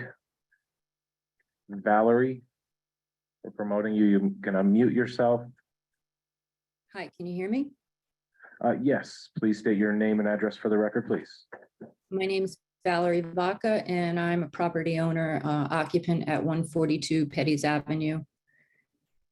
Thank you. Go right ahead. Okay, Petty's is the extension of Glenbridge Avenue. So I'm right on the other side of Hartford Avenue. I agree with everything that the other two people said. They're over on that side, so they have a better idea of what it looks like on a day-to-day basis. But what I don't think has been thought about is the fact that, first of all, that intersection is a very irregular intersection. Glenbridge Ave is a very small two-lane road. Hartford Avenue is a wider two-lane road because it's got some parking areas. Glenbridge Ave is a nightmare at any time of the day at that light. You could easily sit through 3, sometimes 4 red lights to cross that intersection. If they're talking about an entrance and an exit on the Glenbridge Avenue side, the thought of turning from Hartford onto Glenbridge and then somebody sitting there waiting to take a left into the parking lot while there's that very extended line of traffic coming in the other direction from Glenbridge, it's going to create chaos. And I do hope, like that gentleman before me said, that some sort of a traffic study has been done. You cannot easily turn left. If there are cars on Hartford Avenue and facing each other that want to turn left, both of them, you have to do this weird jockeying position where the car coming from the east end of Hartford Avenue actually has to cut in front of the car coming from the west direction of Hartford Avenue because the intersection doesn't line up properly. I saw in their diagram what a lovely intersection that is, but the reality is it's a really wonky intersection and it's a nightmare. It's a nightmare to turn left on either one of those streets at any time of the day. Never mind when schools get out, there are kids, gaggles of kids walking in the street. They don't pay attention to the light. The crossing guard does try to control things, but it's ridiculous. Now add in people parking on both sides of Hartford Avenue. So you've got cars, one car is waiting for the other car to come in the other direction. Now let's add all these other cars from these 30 units in. I mean, I know that he said it's an owner occupied building. That's true and it's not true. It's owner occupied until the end of the workday. And then he'll go to his house, which is close, but now he's going to have all these renters. And you've got to figure at least 1, sometimes 2 cars. You've got to figure company. There is no room for these cars. I would love to see this area revitalized. It's disgusting at this point. What it was 20 years ago to what it is now is a disgrace. And I would love to see things start getting built up, but the parking and the cars and the trash, who's going to be responsible for all of this? Who are they going to have security? When the hookah bar decides to park in their parking lot, who's going to make them leave? You can't call the police. They've reduced the amount of police in the area. We know because we call for noise problems. Are they going to have security? Or who's going to be responsible for taking the bins in and out? 30 extra trash bins and recycle bins is, I can't even think of what that's going to be like, you know, sitting on the street. Who's going to be responsible for taking them in? I mean, 30 bins worth of trash, not literally 30 bins, 60 bins sitting out there. You know, these are things that they need to think about. It's a beautiful building, but all those cars and the parking. I mean, that's my, Okay, big issue. Thank you very much. Was there anything else? Did I cut you off? No, you didn't. That's Okay, it. thank you very much. Is there anyone else from the public at this time? Please raise your virtual hand or press *9. We don't have anyone else that currently has their hand raised. So with that, we will close the public comment portion of this agenda item. Before we get into a few deliberations, there are a few things I definitely want to bring up. There are 3 things that were brought up by some of the neighbors that have no bearing on this application in front of us today. The first is the type of housing that's going to be here, whether they're Section 8 housing or not. The state homeless shelter, whether or not that's going in the neighborhood or not, has no bearing on this application. A hookah bar down the street that was licensed also has no bearing on this application. Not our purview, and should not be considered with this application. Correct me if I'm wrong, but I believe That's correct. okay. Just to kick off some thoughts that I've gathered while hearing some public comment, that there are a lot of contradictions. Some of the same people are saying things that they want, and also against the same things. They want more parking but less traffic. More cars cause more traffic. This is in a C2 zone. They're not asking for any density adjustments. They're asking for some design waivers. This is by right height, by right density. Also, the public safety aspect of it. If there is a public safety concern in this area, I think that's another department as well. There's a public safety division. They need more patrols, more police presence, community policing. Trash and rodent. I know that to pull a building permit, you need rodent control. And I know that trash in a multifamily building is not the city trash collection, 30 bins of recycling, 30 bins of trash. It's a commercial trash service. So that's going to be required. We can ask the applicant a few things. Are you, I assume, we'll get the applicant to put this on the record. I'm gonna ask you a couple questions. You will have a commercial trash service that's managed by some sort of on-site property management? Yes. Okay, and do you intend to have any security or presence? Do you have any idea whether the applicant has contemplated that? No, there isn't a security besides just alarm systems and things for the commercial units and that aspect and like I'm assuming like a fob, a key fob entry for tenants. There won't be any like physical presence of a human security. Okay. Thank you. Other commissioners, what are your thoughts about this? What's the income target, median, what are the, AMI.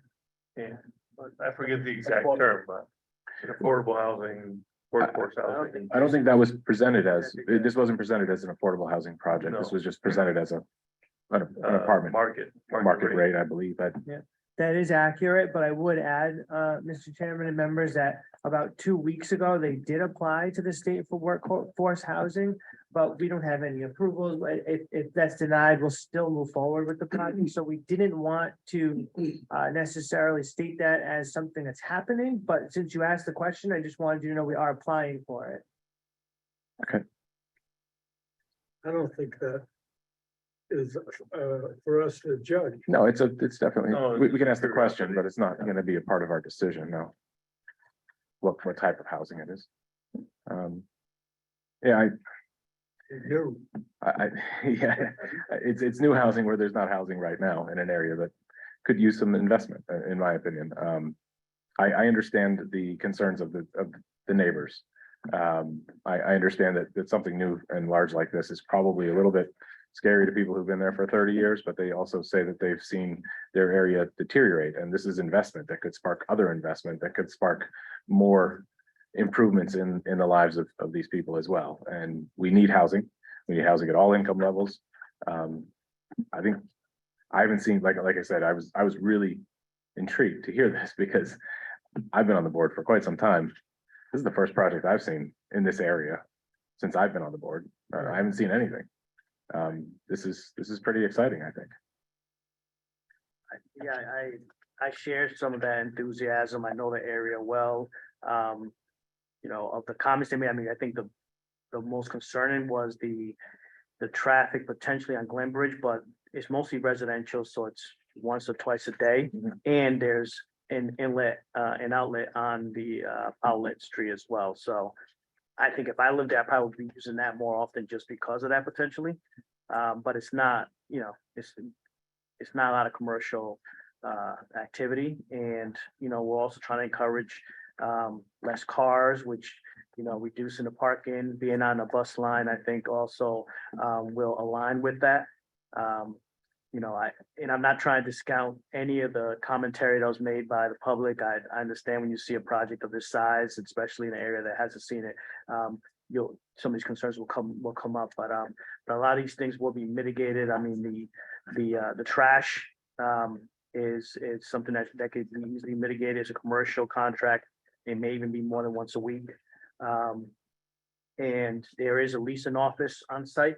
So some of the other concerns that may come up, maybe something could be addressed with them, whether it's security or any other management of tenants, if applicable. In my previous life which dealt with adaptive reuse and common spaces, commercial mixed use buildings. There was some like Urban Land Institute studies that show there's some in the mornings. The residents mostly leave, the commercial tenants come in and use those spaces, and then the commercial tenants leave and the residents come and use those spaces again. So there is not the need for the parking is different between the residential and the commercial. So I think there will be a little bit of a good mix there, and availability hopefully, but in the end, it's written in. We're looking for more density. We're looking for less car use overall as a city, and we're looking for the applicant to build to the needs. Otherwise, they won't be able to rent their apartments, so they'll have to figure something out. You know, it's not our job to figure out everything for the applicant. They've done a lot of research. I think it's obviously a preliminary plan application. They've done all the engineering, all the stormwater. It's as much or more than what we get most of the time when a project goes from master to preliminary plan. So, Right. I think it's a good application, and I'd like to move it forward. The issue with the design waiver for the building entrance width, is that because the entrances are too big? They're Or too wide. they're too wide? Yeah, they're limited to 8 feet. Design, Yeah, building entrances are limited to 8 feet, and the applicant wants to go wider than that. As they explained, to allow more pedestrian movement as. well, I was gonna comment on it, that I thought they looked well better than a lot of what we've seen. Yeah. And it activates the sidewalk on both sides, right? Allows some benches, some seating areas, almost like a plaza type, but that Very weird impressed with the sort of circular corner of the lot as well. Well, you have my opinion. If we're going to move this forward, there's quite a few votes that we have to take. If we go down there, each recommendation, including the design waivers, we have to take separately. You could actually take those together. Oh, we could? Yeah, I misspoke to Tryon when I said that. Those could go together, but you do. And then this is a dimensional Yeah, waiver. the dimensional adjustment has to be a separate vote. All right. So recommendation 1 is actually a separate vote also. So the recommendation of master and preliminary plan would be 2 through 6. But number 1 would be a vote on a dimensional adjustment. But we would start with the waiver from state approvals at this stage. Where's the lawyer? Nicole's not here. Yeah, where's Nicole? So you'd be, someone would make a not gonna be hard. recommendation for a waiver from submission of state approvals.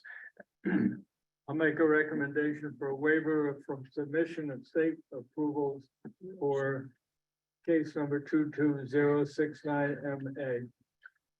With the caveat that if any changes to the final plan, they'll come back in front of us, They be submitted with the final. and they will be submitted with the final plan. And they will be submitted as the final plan. Okay, That's a motion, correct? Yes, that's a motion. I'll second. all right. We'll go around. We have a motion and a second. Noel, Aye. Miguel, Aye. Harry, I, I vote aye. aye, All right. The second vote we need to take is the combination of stages. Master and preliminary plan. So I move to combine the master and preliminary plan approval. All right, we have a motion. Do we have a second? second, I don't know who said that first round. it It's up to you. doesn't matter. It's second All right, you we'll- have we'll it. go around. We get paid for seconds. Harry was louder, so it's Harry. Noel, Aye. Miguel, Aye. Harry, Aye, and I vote aye. All right, so we are allowed to combine the design waivers, the design waiver from building entrance width and the design waiver for the corner side setback build to zone requirement. I make a motion that we should grant those waivers. All right, we have a motion. Do we have a second? Second. All right, we'll go around. Noel, Aye. Miguel, Aye. Harry, aye, and I vote aye. The next would be dimensional adjustment for 13 parking spaces. Finding that the applicant will be providing residential and commercial mixed-use development. After the 13 parking spaces. Finding that the applicant will be providing residential and commercial mixed-use development. So moved. All right, we have a motion, a second. Second. All right, Miguel, we'll go around. Noel, Aye. Miguel, Aye. Harry, aye. and I vote aye. Good luck. The last is an approval of the master and preliminary plan with the following conditions based on testimony, findings, and the staff report. And the following conditions, the drainage calculation shall be subject to the city engineer's review. The landscape plan shall be subject to the city forestal's approval. The applicant shall apply for administrative subdivision to merge the lots on the site. The applicant shall submit any required encroachment permits with the building permit application, and final plan should be delegated DPD staff. We have the whole motion, so So so moved. All right, Miguel, do we have a second? I'll second. All right, we'll go around. Noel, Aye. Miguel, Aye. Harry, Aye, and I vote aye. I thought I'd try to help you out with that last one. Thank- I appreciate that. Oh, we appreciate that. All right, good luck. Thank you. Thank you very much, Chairman, Board, and staff for all your work. All right, and that is the last agenda item of this agenda, so I'll take a motion to adjourn. Motion to adjourn. Second? Second. All right. Aye.